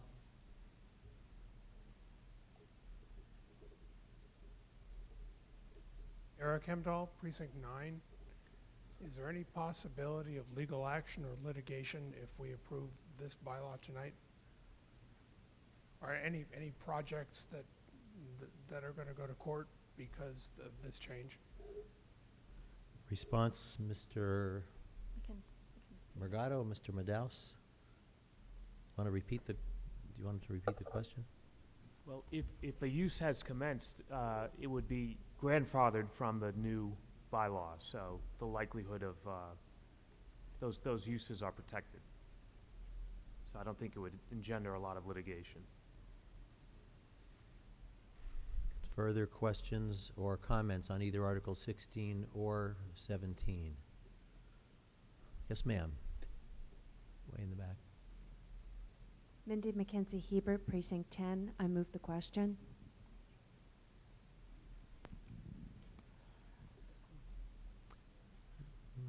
Wearing a badge, Mindy? No. Okay. Just wanted to make sure. I couldn't see you, but I know you're a town meeting representative. Is there a second to the motion for the previous question?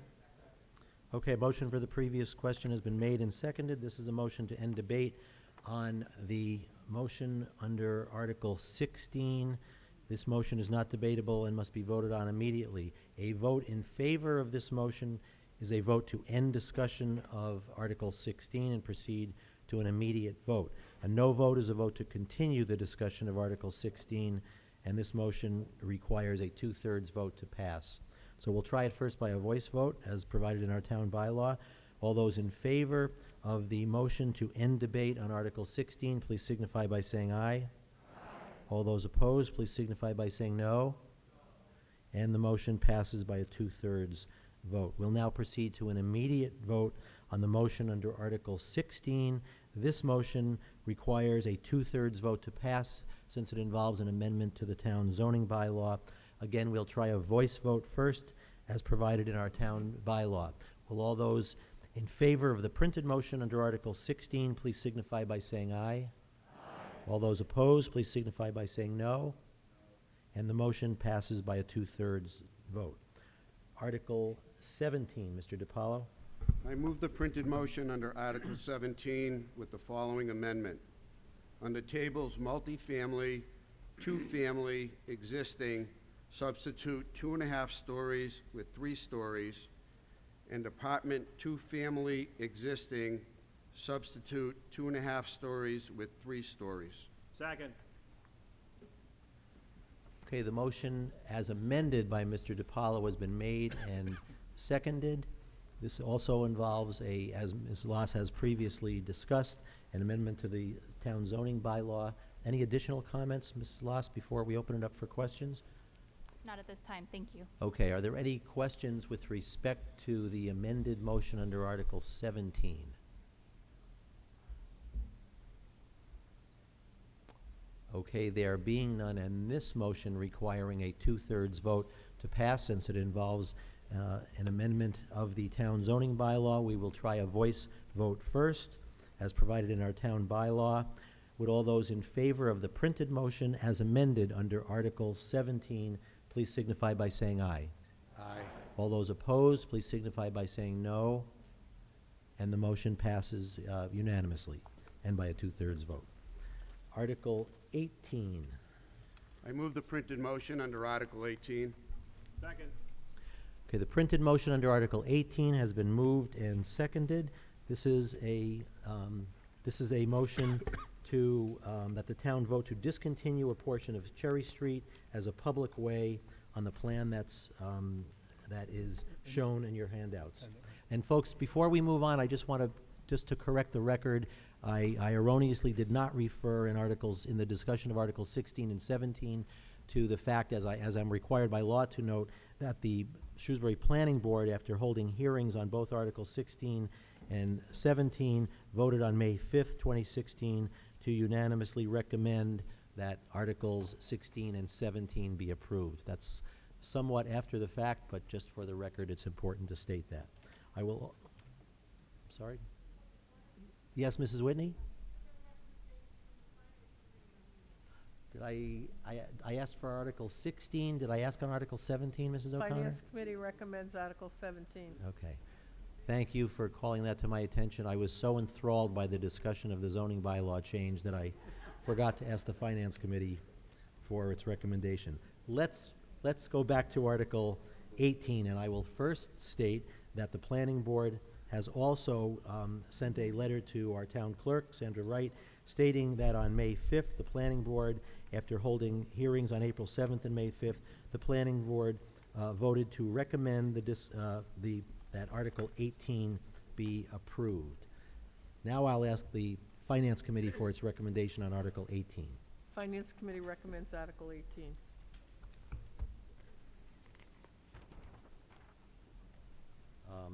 I'll let Mr. Madaus make a statement with respect to Article 18 as well. Town Council. Thank you, Mr. Moderator. I can report to town meeting that I am holding in escrow a deed of the utility easement that was required in exchange for the discontinuance of the way, that if town meeting does approve that, the town would accept the easement for utilities. Okay, are there any further questions or comments regarding Article 18? Mr. Morgado, you want to give a brief summary? I just want to remind town meeting members, in the memo I sent to you, if you take that out, a plan of what we're talking about is in the packet. It says Article 18. This is an article brought by the board upon the request of the Toledo Development Corporation that owns both sides of Cherry Street, which is pretty much now a paper street that has not been in use for some time, really with the construction of Centec Boulevard. So the request here is to discontinue that portion of Cherry Street. It was a 1932 layout because they own both sides of the street. We own no fee in the street. In exchange, as Mr. Madaus said, we have utility easements. And the intent is just to clear up the lot for development purposes. This is very similar to the actions that this town meeting took when we were helping Grossman Development Corporation assemble the parcels that is now the Lakeway Commons. Are there any further questions or comments with respect to Article 18? Yes, ma'am, Mrs. Hemdahl.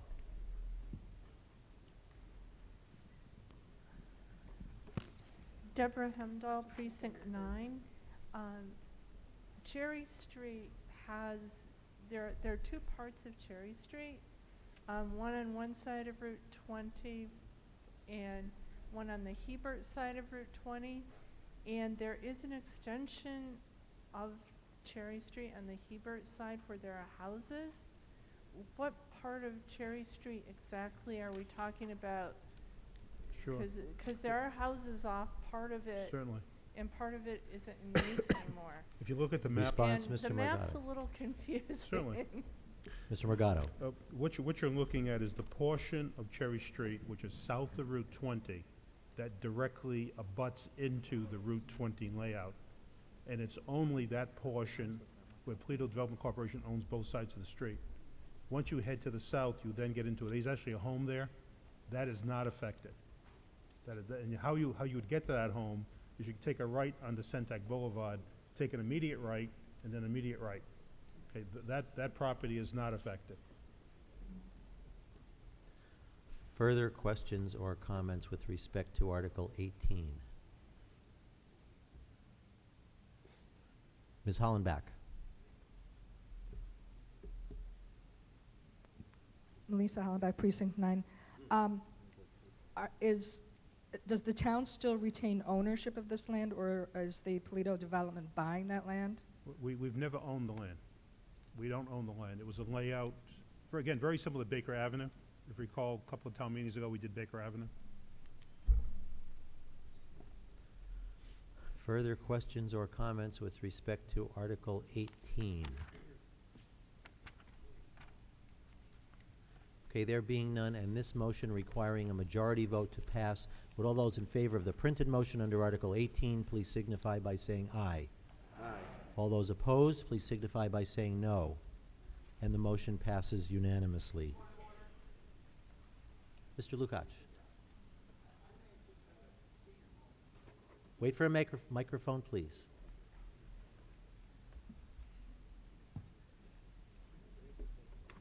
Point of order.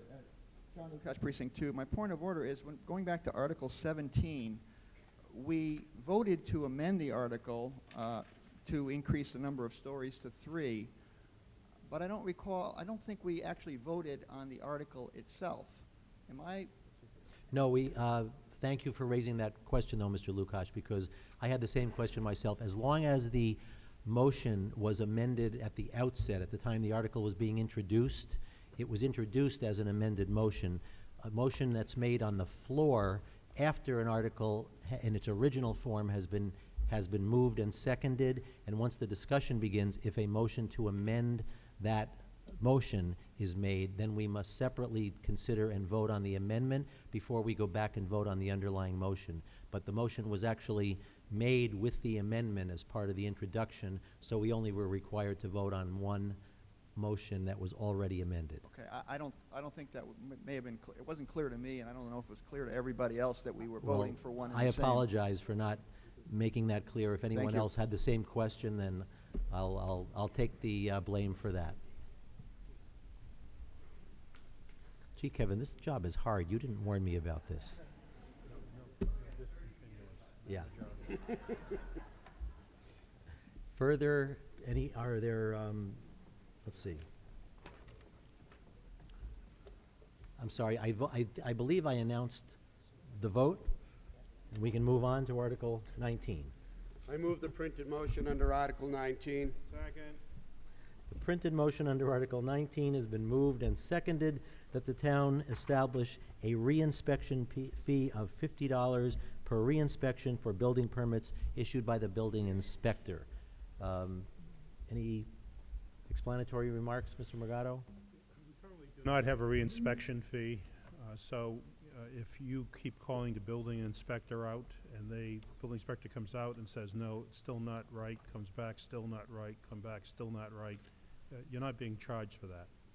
What we would like to do is impose that fee on a professional builder when the building inspector comes back the second time, and on a homeowner the third time. With the thought being, the professional should know better. Homeowner, give the homeowner some slack, because the building code is incredibly complex these days. Finance Committee recommendation? Finance Committee unanimously recommends Article 19. Oh, I'm sorry. I didn't write that down. So, The Finance Committee had votes to recommend Article 1. 19 Thank by a you. vote of 8 to 1? yes. Okay, let the record show. Sorry, John. There was a 1 no vote on the Finance Committee. Questions or comments with respect to Article 19? Yes, ma'am. Judy Lindabord, Precinct 5. I was wondering if this would apply to re-inspections in stages of construction, like you come out and inspect when it's roughed in, and then they would come back. This is only for substandard. Is Right. that correct? Yes, that's correct. There would still be various stages of inspection, but it would be having to return back to the site for something that the building inspector was called on and said, I'm ready to go.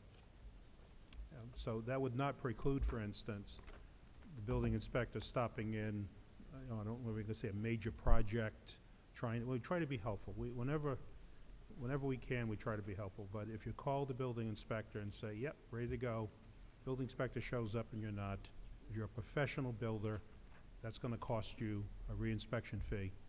And we're sort of hoping that that will get the attention of the frequent flyers. Mr. Gordon?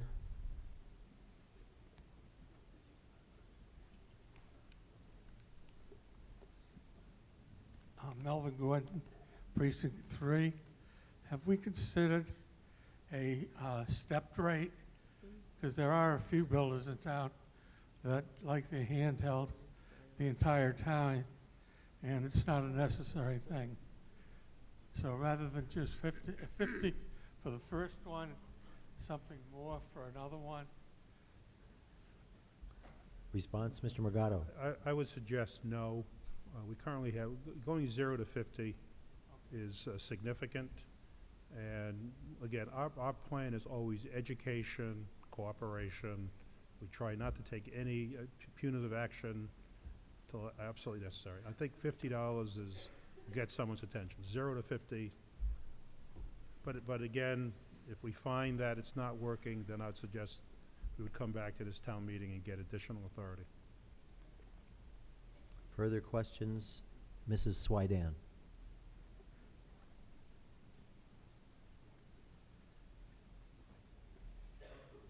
Carol Swydan, Precinct 6. I think this bylaw needs, or this, yeah, whatever, this article on the warrant needs to be amended to clarify what you just said, so a builder doesn't think because he's in different stages, he's going to wind up paying $50 for the second step. This isn't clear enough, I don't think. Response, Mr. Morgado? Well, I just, we have wildlife up here, by the way. I just got something. I wrote it as clear as I could. I understand it, so I don't know if that means. Ms. Sheehan, do you want to help us here? Help me, not us, help me. Your thoughts, Patricia Sheehan, our building inspector. Mrs. Sheehan. The building code requires that inspections be done at certain points along the progress of work.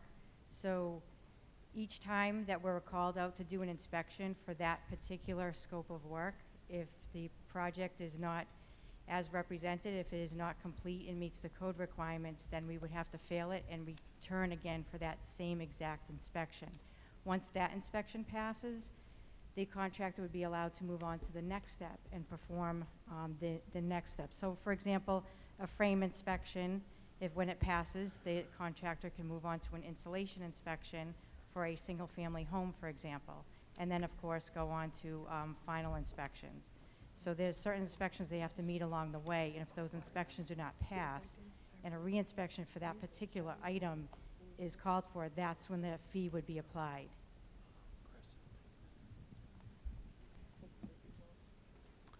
Mr. Masiello.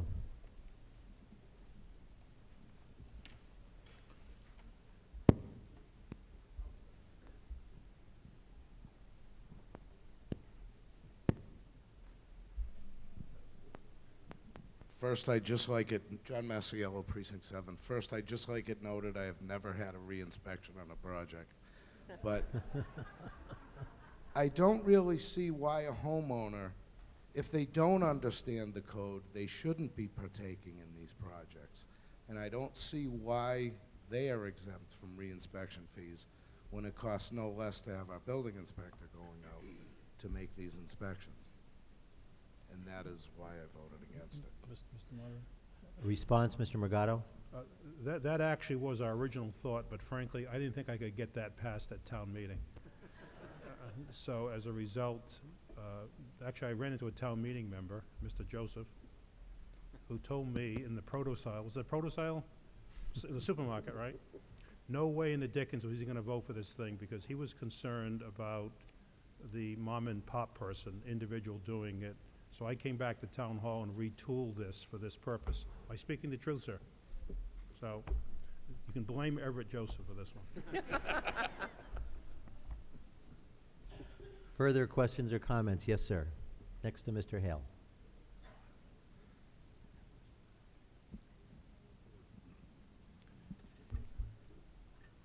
Keith Baldinger, Precinct 4.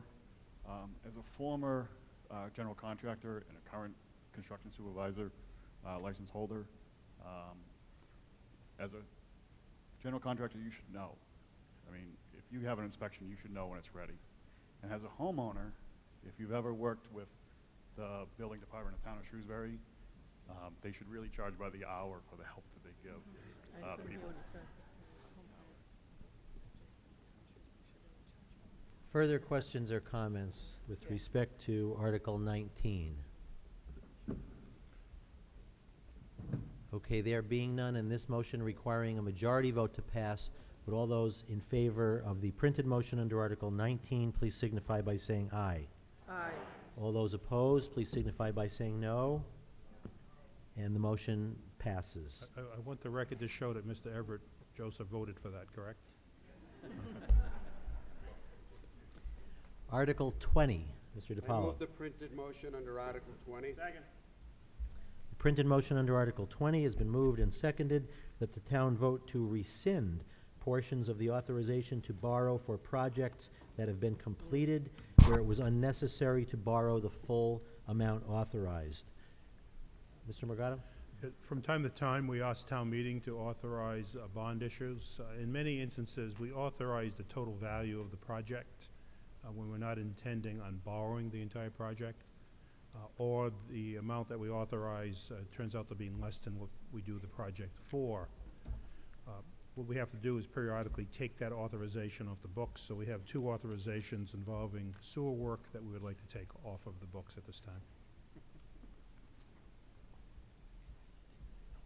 Questions or comments with respect to Article 20? Okay, there being none, and this motion requiring a majority vote to pass, would all those in favor of the printed motion under Article... Finance Committee recommendation, Mrs. O'Connor. Yes, the Finance Committee recommends this article. Thank you. This motion requiring a majority vote to pass, would all those in favor of the printed motion under Article 20, please signify by saying aye. All those opposed, please signify by saying no. And the motion passes unanimously. Article 21. I move the printed motion under Article 21. Second. Printed motion under Article 21 has been moved and seconded that the town vote to transfer a sum of money from the Sherwood Middle School project and from the Spring Street School project to the library project. Mr. DiPaolo. Town meeting members, we ask that you defeat this article. There is no money available to transfer at this time. Finance Committee recommendation, Mrs. O'Connor. Finance Committee does not recommend this article. Questions or comments with respect to Article 21? Okay, Mrs. McManus. Sandy McManus, Precinct 10. Why? Response, Mr. Morgado. Previously, town meeting did move some money. I'm still waiting for the official closeouts of both projects. And once we conclude those official closeouts, then any remaining balances will be transferred at that time. Just a matter of timing. Further questions or comments regarding Article 21? Okay, there being none, and this motion requiring a majority vote to pass, all those in favor of the printed motion under Article 21, please signify by saying aye. All those opposed, please signify by saying no. And the motion is defeated unanimously. Article 22. I move the printed motion under Article 22. Second. The printed motion under Article 22 has been moved and seconded that the town vote to raise this $107,468 and transfer the sum of $20,934 from the sewer surplus account to the Other Post-Employment Benefits Trust. Finance Committee recommendation. Finance Committee recommends this article. And are there any questions or comments with respect to Article 22? Mr. Morgado, say a few words. Again, this is something we started last year. OPEB is primarily retiree health insurance. We have a unfunded liability in that regard. So what we're doing with the water and sewer utility is we're beginning to make payments, reducing that unfunded liability. The number you're seeing is based upon a 20-year schedule, which will soon be updated, which will mean if we stay on the schedule within 20 years, the OPEB liability for water and sewer departments will be totally paid off.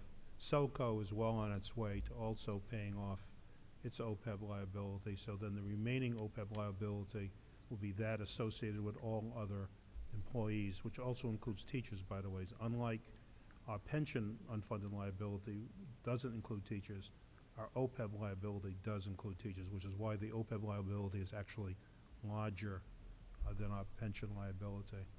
We'll be addressing the OPEB liability for all employees immediately after the pension system is fully funded, which will be a period up to, or prior to, I should say, 2022. Further questions or comments with respect to Article 22? Okay, there being none in this motion requiring a majority vote to pass, would all those in favor of the printed motion under Article 22 please signify by saying aye? Aye. All those opposed please signify by saying no. And the motion passes unanimously. Article 23. I move the printed motion under Article 23. Second? Printed motion under Article 23 has been moved and seconded that the town vote to transfer $100,000 from the Water Conservation Fund to fund a water meter replacement program. Mr. Morgado? Just a continuation. We're just about finishing complete, or nearly 6,000 replacement of nearly 6,000 water meters. By now, you should have all had a new water meter installed in your home, correct? Yes? If you haven't, we need to take your name immediately after this. So this is just a continuation of that, and it's a $100,000 appropriation coming from the Water Conservation Fund, which is created when new connections are made, a payment is made into the Water Conservation Fund. And seriously, if you have not had a new water meter installed in the last, how many years, Bob?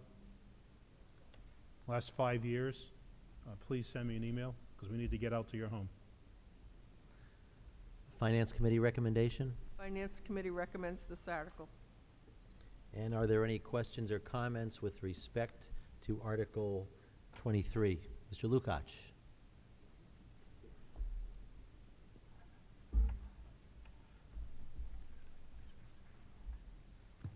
John Lukacs, Precinct 2. One of the purposes of the water meter replacement, my understanding is that it was designed to help us identify what used to be called unaccounted for water. I don't forget what the new term is. And I understand the state the state guideline says no more than 10%. Can you tell us what the Shrewsbury's current number is? I heard it's a lot larger than that. Yeah, it's huge. Mr. 30%, Bob? 35%. And can I do a follow-up?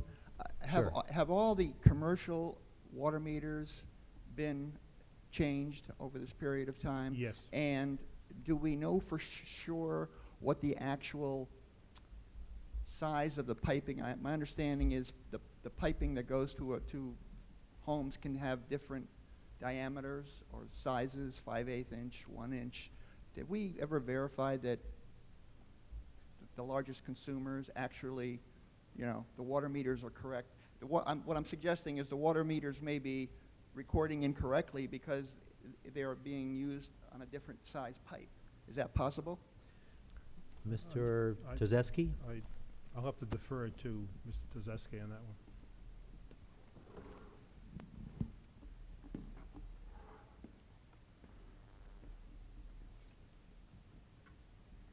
John, to answer your question there, we've gone through all the commercial accounts there, and when we go through, we try to look into sizing. Matter of fact, we've downsized a lot in some of these commercials to pick up better flow there. So we look some 6-inch, 4-inch, whatever makes sense in some of those, because we want to pick up low flow, some utilities, and some we want to pick up low and high flow there. So as we go through the commercial facilities, identifying problems there, we also look at if we have correct size meters. So we have changed a few as we've gone along, just to check on sizing, just for that same reason, be sure that we have an accurate gallonage. Further questions or comments with respect to this article? Okay, there being none in this motion requiring a majority vote to pass, would all those in favor of the printed motion under Article 23 please signify by saying aye? Aye. All those opposed, please say no. And the motion passes unanimously. Article 24, Mr. DiPaolo. I move the printed motion under Article 24. Second. Printed motion under Article 24 has been moved and seconded that the town vote to transfer $50,000 from the Water Conservation Fund to fund costs associated with the compliance mitigation program or reporting activities related to the Water Management Act issued, or permit issued to the town. Mr. Morgado? Yes, again, as I indicated earlier, we have a new Water Management Act permit in hand.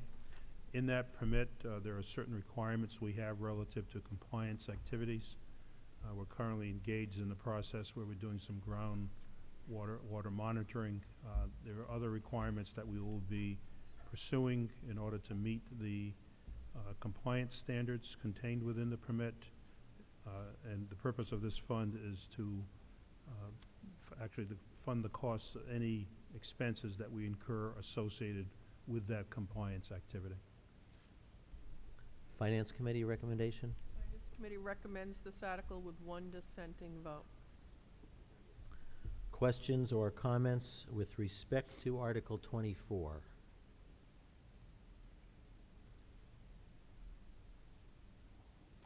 Okay, there being none, and this motion requiring a majority vote to pass, would all those in favor of the printed motion under Article 24 please signify by saying aye.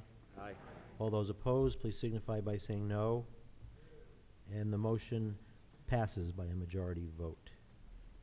Article 25, Mr. DiPaolo. I move the printed motion under Article 25. Second. The printed motion under Article 25 has been moved and seconded that the town vote to raise the sum of $5,000 to the Poor Farm Brook Habitat Restoration Fund to be expended under the direction of the Conservation Commission. Finance Committee recommendation? Finance Committee recommends this article with one dissenting vote. And questions or comments with respect to Article 25? Mr. Morgado? One of the conditions we have in our permit is we annually appropriate $5,000 to be used for habitat improvement projects associated with the Poor Farm Brook or within the Blackstone River watershed. The funds are expended under the direction of the Conservation Commission. Further questions or comments with respect to Article 25?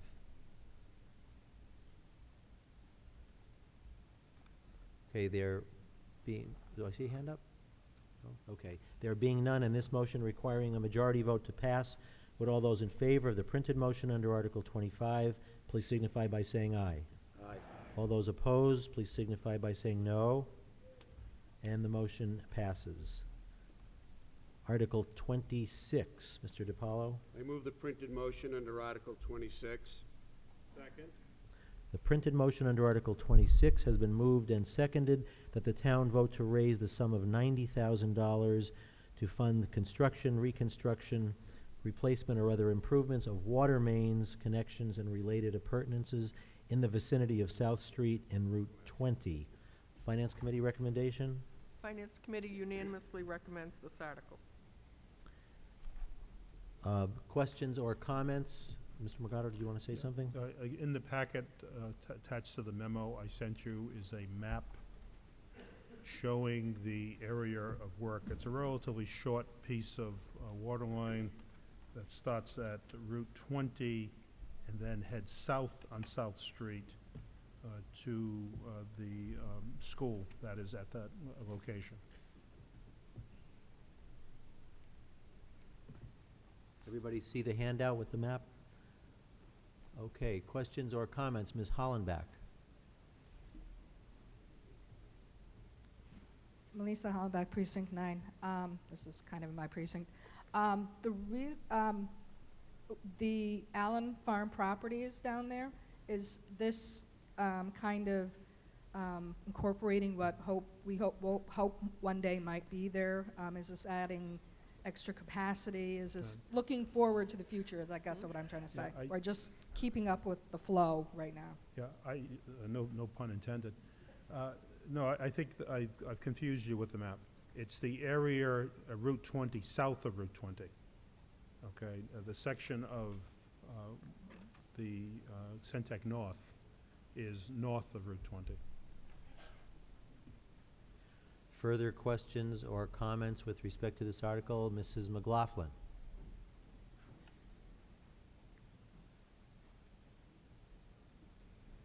Helen McLaughlin, Precinct 10. I was just wondering, are we encountering any of the lead problems and so forth, old pipes replaced and whatnot? Or are we pretty much up to date on that? I realized that Worcester Now today had one of the schools, 4 or 5 children had been, had some lead from the drinking water. I don't know, it's just a question. Response, Mr. Tezewski. Did everyone hear the question? Okay, Mr. Tedeschi, could you repeat the question as you understand it? Yes, I think the question was, do we have a lead issue in town, and how it relates to the schools over there. Just for town meeting members' information, the town tests for lead and copper is usually tested along with lead every 3 years. We do 30 representative homes in town, and those homes are dated before 1985 when they changed the lead solder regulations in plumbing. And we also do 2 schools on a rotating basis. Last time we did it was in 2014. Next round would be 2017. We have not picked up anything on lead, and we're well below the limit in copper. And basically, we don't have any lead lines out in the distribution system. There might be a few on the older homes in the center of town inside there, but we have not encountered any problems. And working with the school committee and Patrick Collins specifically, we just finished today, as a matter of fact, testing every bubbler in every kitchen in every school, which is 69 samples that we just sent to the lab today. So we'll have results probably in another few weeks just to verify again if there's any issues with plumbing in any of the schools over there. So we're doing that beyond what's required by DEP. Further comments or questions with respect to Article 26?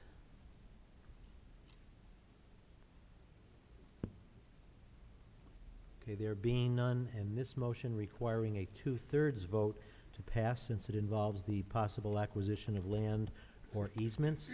We'll try, according to our custom, we'll try a voice vote first. All those in favor of the printed motion under Article 26, please signify by saying aye. Aye. All those opposed, please signify by saying no. And the motion passes unanimously. Article 27, Mr. DiPaolo. I move the printed motion under Article 27. Second. Printed motion under Article 27 has been moved and seconded that the town raise the sum of $572,773 for the improvement of the water system, including extension, relocation, and relaying of water mains and replacement or improvement of water system appurtenances. Finance Committee recommendation. Finance Committee recommends this article. And questions or comments with respect to Article 27, Mr. Morgado? This is a catch-all article for us. How we handle water revenue is we have an estimate of water revenue for fiscal 17. We then subtract from that the operating budget, all the other articles associated, capital budget, all the items associated with the water operation. What's left is then a number. In this case, it's $572,000, which is we ask that you put into water system improvements account, and then that funding will be used in future years for water operations. It's our mechanism for capturing all of the revenue that comes into the system for the general fund associated with the water operation. In the fall, you've traditionally seen from me a request to move some sum of money out of free cash into this account as well, because what we do is when the fiscal year closes out, I do an analysis to determine what sums of money from the water operation, whether it be return of budgets or revenue in excess of estimates, has bled into the general fund, which is then manifested into free cash. I do an analysis and I ask that town meeting then move that money, and you've consistently done that each year. Again, with the effort being to capture all of the revenue generated by the water operation for the benefit of the water system. Further questions or comments with respect to Article 27? No hands. Vote to pass. Since, like Article 26, it involves the possible acquisition of land or easements, we'll try it by a voice vote first. Would all those in favor of the printed motion under Article 27, please signify by saying aye. Aye. All those opposed, please signify by saying no. And the motion passes unanimously. Article 28. I move the printed motion under Article 28. The printed motion under Article 28 has been moved and seconded that the town vote to authorize the Board of Selectmen to acquire by gift, purchase, or taking by eminent domain easements for the purposes of installing, maintaining, monitoring, repairing, and replacing water mains in the area of Oakland Avenue, according to a plan which I believe has been furnished to you. Finance Committee recommendation? Finance Committee recommends this article. And are there any questions or comments with respect to Article 28? Mr. Morgado. Yeah, last May, this town meeting authorized the water line to be fixed, new line to go in the Oakland Avenue area. We did the design. In fact, the contract is out. We have a bid in hand. Do we have the bid in hand, Bob? Due tomorrow? We have a bid in hand tomorrow. But when we were doing the design, we discovered that we don't have any easements in Oakland Avenue. And the existing line was installed back in 1948. So what we've done is we've written to the owners out there, and we have 20 of the 29 have given us permission to be out there. So the purpose of this is in the event that we need an actual taking to take place on any of those other parcels, we have sufficient approval to be out in the street to do the work. Town council has advised us that we best continue with Article 28 in order to have it in the event it becomes necessary. Further questions or comments with respect to Article 28?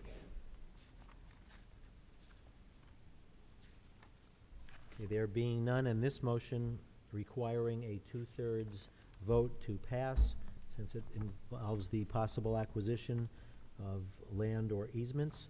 We'll try a voice vote first. All those in favor of the printed motion under Article 28, please signify by saying aye. Aye. All those opposed, please signify by saying no. And the motion passes unanimously. I just want to correct, it was 1940, not 1948. Article 29, Mr. DiPaolo. I move the printed motion under Article 29. The printed motion under Article 29 has been moved and seconded. The motion is that the town transfer the sum of $427,000 from the Sewer Department 1 and 1, or is that I and I? I and I. I and I account, to fund an infiltration and inflow program. Oh, that's where the I and I comes from. Infiltration and inflow program for the sewer system. Finance Committee recommendation? Finance Committee unanimously recommends this article. And questions or comments with respect to Article 29, Mr. Morgado. This is a continuation. This is an article you see each year. Against part of our efforts, this is actually a twofer. It's actually part of our efforts to tighten up the sewer system in order to make necessary repairs to keep the sewer system operating in the correct fashion. But it also helps us on the Water Management Act side of things, because every gallon that we can demonstrate to DEP that we're not extracting, we're not extracting clean groundwater, that's credit we can put towards our offsets in order to take advantage of the 440,000 gallons per day that we've been granted in the limit of what we can pump on a daily basis. We have to demonstrate how we can account for that 440,000 gallons of water. So this is a continuation of that. This funds year 6 of the investigation, and it also funds the design costs associated with repairs to repair those defects found in years 4, 5, and 6. Our plan is every 3 years we put out a construction contract. We study every year. Every 3rd year we put out a construction contract, rather than putting out a construction contract each year and having to eat all of those design and mobilization costs.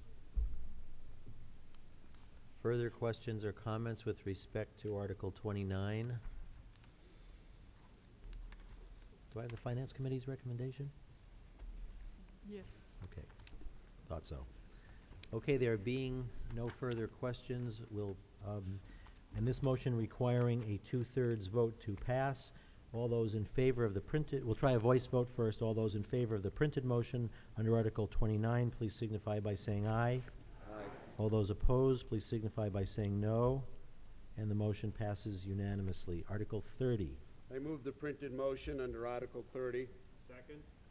Printed motion under Article 30 has been moved and seconded that the town vote to transfer the sum of $450,000 from the sewer surplus account to fund the construction, reconstruction, replacement, and other improvements of sewer mains and related appurtenances. Finance Committee recommendation? Finance Committee recommends this article.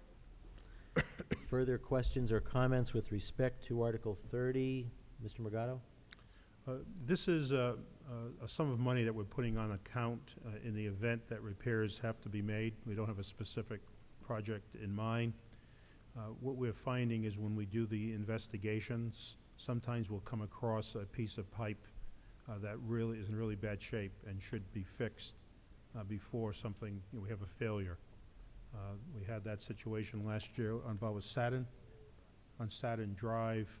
I think what we're estimating here is a number of feet by $90 a foot or something like that. And just to put it on account in order, if we discover something during the investigation, which is paid for under Article 29, that will immediately go out and make that repair. Questions or comments? Mr. Sheikh?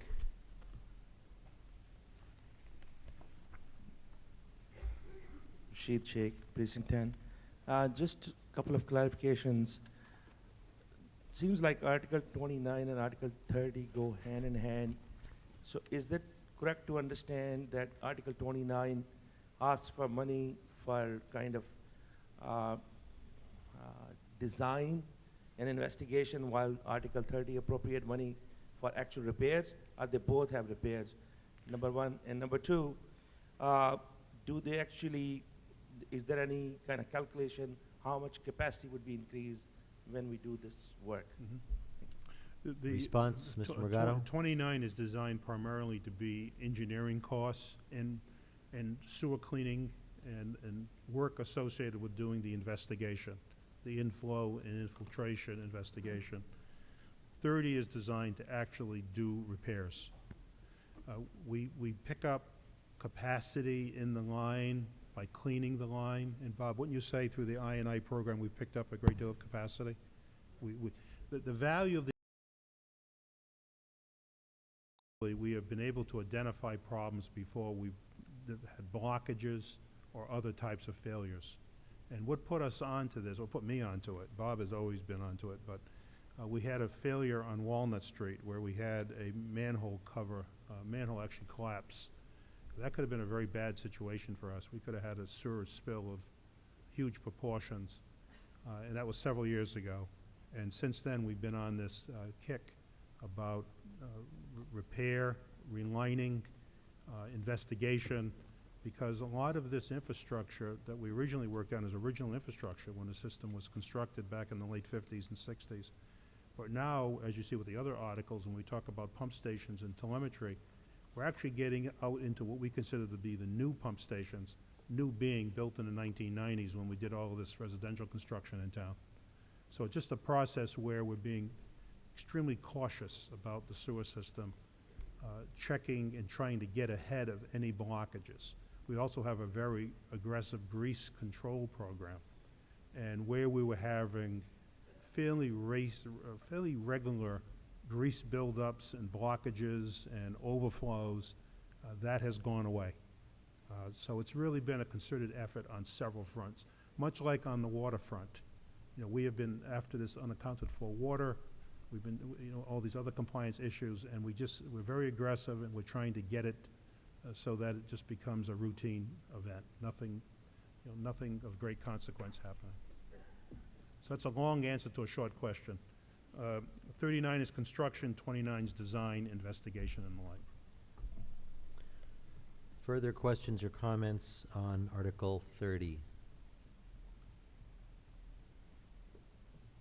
Okay, there being none, and this motion requiring a 2/3 vote to pass, since it involves the possible acquisition of land or easements by the town. We'll try a voice vote first. All those in favor of the printed motion under Article 30, please signify by saying aye. Aye. All those opposed, please signify by saying no. And the motion passes unanimously. Article 31. I move the printed motion under Article 31. Printed motion under Article 31 has been moved and seconded that the town transfer the sum of $300,000 from the sewer surplus account to fund the construction, reconstruction, replacement, and other improvements of sewer pump stations as may be required. Finance Committee recommendation? Finance Committee unanimously recommends this article. And further questions or comments with respect to Article 31? Mr. Morgado? As I said, again, it's a systematic process. 31 and 32 is just systematic. What we're doing is each year we're identifying pump stations. We're going into those pump stations, evaluating them from top to bottom, and we're fixing and getting ahead of any maintenance or issues that we see. In the case of 31, in the case of 32, we're dealing exclusively in there with telemetry, getting our control systems updated, electrical components modernized, and the like. We have a number of pump stations in town, and what we're doing is we're going to systematically go through them, and when we finish that, we're probably going to end up going right back to the beginning and starting again. So we now have a mature sewer system, and we need to keep after it, otherwise we will be experiencing failures, blockages, and the like. Questions or comments? Mr. Sheikh? Rashid Sheikh, Precinct 10. It's a similar question. I was in a meeting, coincidentally, in a neighboring town, and they were talking about similar efforts. And there was a target of about, I forgot, was it 10 or 15%, was double-digit target of increasing capacity based on these efforts. So I was just curious. These are great efforts, definitely, I'm sure, required to maintain the current capacity, but I was just thinking if there is any target to improve capacity based on these efforts. Thank you. Okay. I think we're going to improve efficiency. Capacity is limited to the extent being is that we have a capacity agreement. Our sewer treatment takes place at Westboro. We have town of Westboro owns a facility. We have an intermunicipal agreement with them. They also have an intermunicipal agreement with the town of Hopkinton for a very small amount of flow. So the I&I program is designed to maximize that capacity, but we're not going to see any great uptick of capacity when you talk about treatment capacity at that facility, because that facility is pretty much limited to where it is right now. They will not be getting any additional capacity because of the regulatory environment.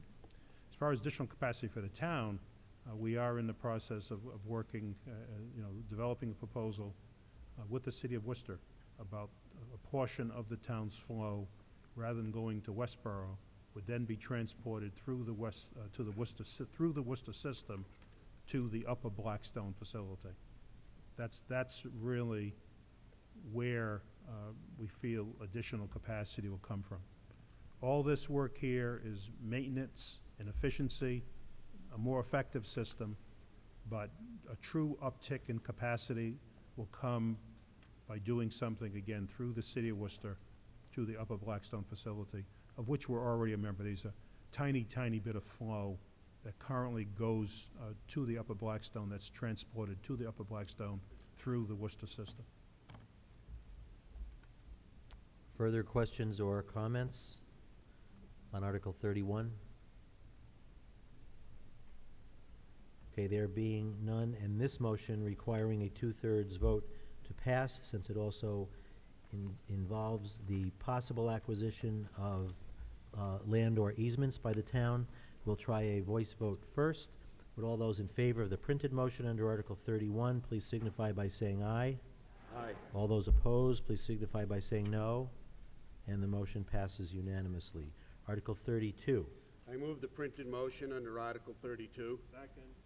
The printed motion under Article 32 has been moved and seconded that the town transfer the sum of $300,000 from the sewer surplus account to fund costs relating to the installation, repair, replacement, and other improvements to control systems associated with various sewer pump stations.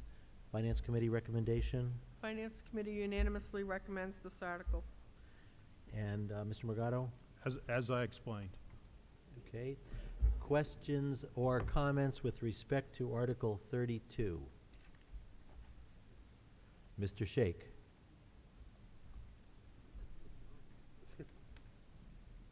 Through Mr. Moderator, through you to Town Manager, could you kindly help us understand comparatively this spend versus last year's spend? Is it like an annual spend for all these articles? Yes. Excuse me. Yes, I think last year's amount was $300,000 as well. Further questions or comments? Article 32. Yes, sir.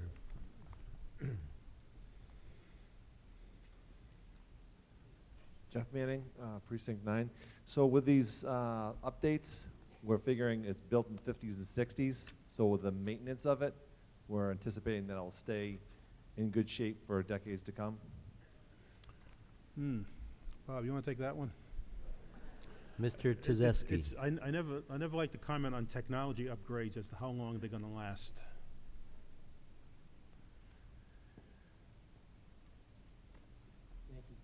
Thank you. Just to try to clarify on 31 and 32, 31 is on station repairs and upgrades, and we have approximately 40 stations. So we're trying to do about 6 a year. 32 is on the controls, and we're trying to do 12 to 13 of that on the SCADA, which is the supervisory control acquisition of data upgrades on that there. Right, the stations we're talking about right now that should last is Eagle Head Cove down on North Quinsignment Avenue, Jamesbury. There's a station right behind Metso, Howe Avenue up in that area there, and a few other smaller stations scattered throughout town over there. But we're anticipating, some of these are for safety concerns, obviously, some upgrades and controls, electrical work over there that should last some period of time, obviously, on that. But we're trying to rotate through 6 stations approximately a year, and 12 to 13 on the control systems. Further questions or comments with respect to Article 32? Okay, there being none, and this motion requiring a majority vote to pass, would all those in favor of the printed motion under Article 32 please signify by saying aye. All those opposed, please signify by saying no. And the motion passes unanimously. Article 33. I move the printed motion under Article 33. Second.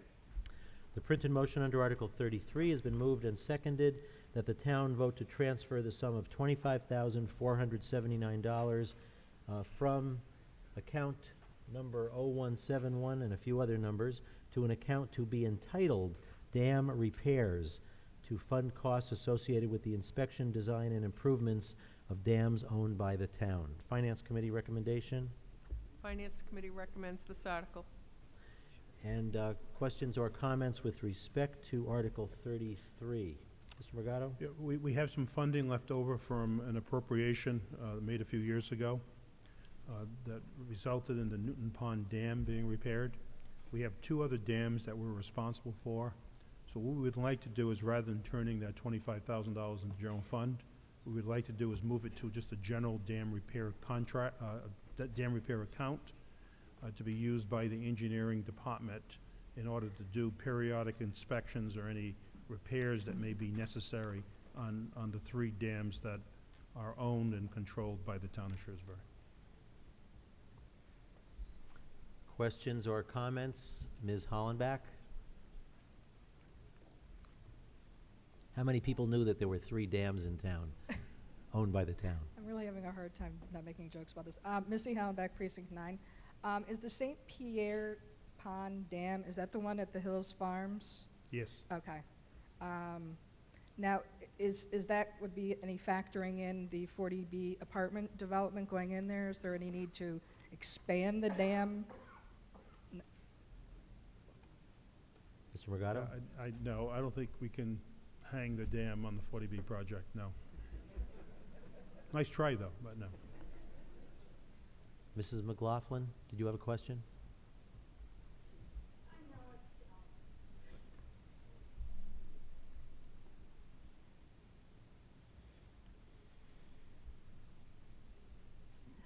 Helen McLaughlin, Precinct 10. I know it's getting late, but I have to interject this. There are 3 dams in Shrewsbury. May I be so bold as to ask where they are? Okay. I don't know where 3 dams are. Response, Mr. Morgado. Okay, there's a Newton Pond Dam on Newton Pond, right? What's the sand and gravel? Okay, up where sand and gravel is. Then we've got the Mill Pond Dam on Old Mill Road. And then we've got this dam, which I wasn't aware of, called the St. Pierre Farm Dam, which is down on Stony Hill Road. That's where they are, 3 of them. And there are other dams in town, I suspect, but those are the 3 that we're responsible for. Thank you. follow-up? That might come up in trivial conversation could. sometime. Well, that's 2 things that we can all do on our way home tonight. We can go and check out the 3 dams in town, and then we can get our flashlights out and see if we've all got new water meters outside our houses. Further questions or comments on Article 33? Okay, there being none, and this motion requiring a majority vote to pass, would all those in favor of the printed motion under Article 33 please signify by saying aye. All those opposed, please signify by saying no. And the motion passes unanimously. Article 34, Mr. DiPaolo. I move the printed motion under Article 34. Second. The printed motion under Article 34 has been moved and seconded that a revolving fund be established under the provisions of Chapter 44, Section 53E and a half of the general laws for the operation and maintenance of the Donahue Rowing Center. Finance Committee. Finance Committee unanimously recommends this article. And Mr. Morgado? Again, this is you see this every year. This allows us to continue to run the Donahue Rowing Center on a revolving basis. They take in funds, they make expenditures in order to keep the facility up.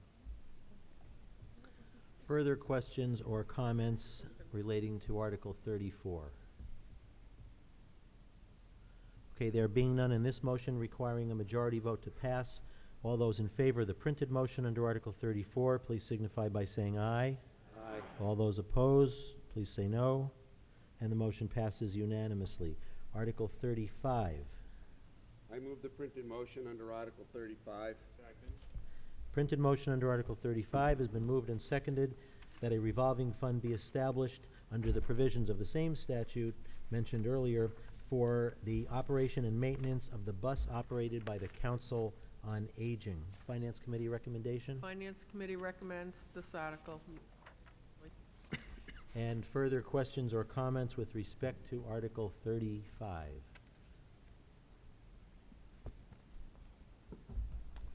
Okay, there being none, and this motion requiring a majority vote to pass, would all those in favor of the printed motion under Article 35 please signify by saying aye.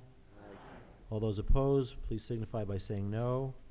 And the motion passes unanimously. Article 36. I move the printed motion under Article 36. Second.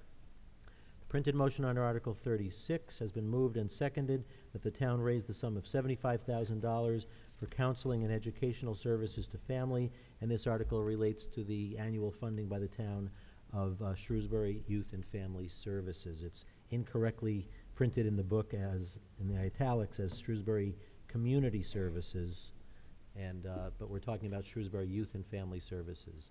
Finance Committee recommendation? Finance Committee unanimously recommends this article.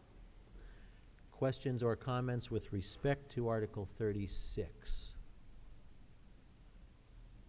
Okay, there being none, and this motion requiring a majority vote to pass, would all those in favor of the printed motion under Article 36 please signify by saying aye. Aye. All those opposed, please signify by saying no. And the motion passes unanimously. Article 37. I move the printed motion under Article 37. Second. Printed motion under Article 37 has been moved and seconded that the town authorize, that we vote to authorize the Board of Selectmen to acquire by purchase, gift, or eminent domain certain permanent and temporary easements and parcels of land located on or about Main Street from the intersection of Maple Avenue westerly to the Shrewsbury-Worcester Town line as may be necessary to facilitate the reconstruction of Main Street and adjacent sidewalks. Finance Committee recommendation. Finance Committee unanimously recommends this article. And Mr. Morgado, any comments with respect to Article 37? Yeah, this is a project involving the reconstruction of Main Street as indicated in the description. The arrangement we have with the Commonwealth of Massachusetts is we do the design, we acquire the right-of-way, they pay do the construction project. So we're at the stage now where 75% plans are in, which means it's going to finish up very quickly. It's now time to get out and get the necessary temporary and permanent easements secured. And the purpose of this article is to provide that authority and funding to do that. Questions or comments with respect to Article 38? I'm sorry, Article 37. Okay, I guess everybody wants Main Street to be improved. This motion requiring a 2/3 vote to pass, since it involves the possible acquisition of land or easements. We'll try a voice vote first. All those in favor of the printed motion under Article 37, please signify by saying aye. Aye. All those opposed, please signify by saying no. And the motion passes unanimously. Article 38. I move the printed motion under Article 38. Second. Printed motion under Article 38 has been moved and seconded that the town accept the sum of $800,000 from the Municipal Light Department Cable TV Division in lieu of taxes and to appropriate that sum to the use of the Board of Assessors in fixing the tax rate for fiscal 2017. Finance Committee recommendation? Committee unanimously recommends this article. And Mr. Morgado, any brief description? This is, the last three articles all deal with just aligning our recapitulation sheet to keep it in compliance with the limitation set by Proposition 2.5, getting our tax levy in the correct number. We receive funding from both the light operation and from the cable operation. These amounts are the same amounts we received last year. Questions or comments with respect to Article 38? Okay, there being none, in this motion requiring a majority vote to pass, would all those in favor of the printed motion under Article 38 please signify by saying aye. Aye. All those opposed, please signify by saying no. And the motion passes unanimously. Article 39. I move the printed motion under Article 39. Second. The printed motion under Article 39 has been moved and seconded that the town accept the sum of $237,569 from the Municipal Light Department in lieu of taxes and appropriate that sum to the use of the Board of Assessors for fixing the tax rate for fiscal year 2017. Finance Committee recommendation? Finance Committee unanimously recommends this article. Questions or comments with respect to Article 39? Okay, there being none, and this motion requiring a majority vote to pass, would all those in favor of the printed motion under Article 39 please signify by saying aye. Aye. All those opposed, please signify by saying no. And the motion passes unanimously. Article 40. I move the printed motion under Article 40. Second. Printed motion under Article 40 has been moved and seconded that the town transfer the sum of $500,000 from free cash and appropriate that sum to the Board of Assessors for use in fixing the tax rate for fiscal 2017. Finance Committee recommendation? Finance Committee unanimously recommends this article. Mr. Morgado? I think Mr. Adler wants to ask me a question. Yes, we're in virtual balance. We do have our traditions. Any other questions or comments with respect to Article 40? Okay, there being none, in this motion requiring a majority vote to pass, would all those in favor of the printed motion under Article 40 please signify by saying aye. Aye. All those opposed, please signify by saying no. And the motion passes unanimously. This concludes the business of the 2016 Annual Town Meeting. Before we adjourn, I'd like to express my thanks to all town meeting members for your attention, your thoughtful comments, and your dedication to our town. My thanks also to the people here on stage for your assistance and leadership during this meeting and throughout the year. And finally, and once again, my thanks to the producers and crew of Shrewsbury Media Connection for assisting us and the people watching at home. And finally, folks, please help the maintenance crew tonight by looking around your seat for any personal articles or trash, and please take them with you tonight. Thank you. May I have a motion to adjourn? Second? All those in favor? Any opposed? Thank you very much, and good night.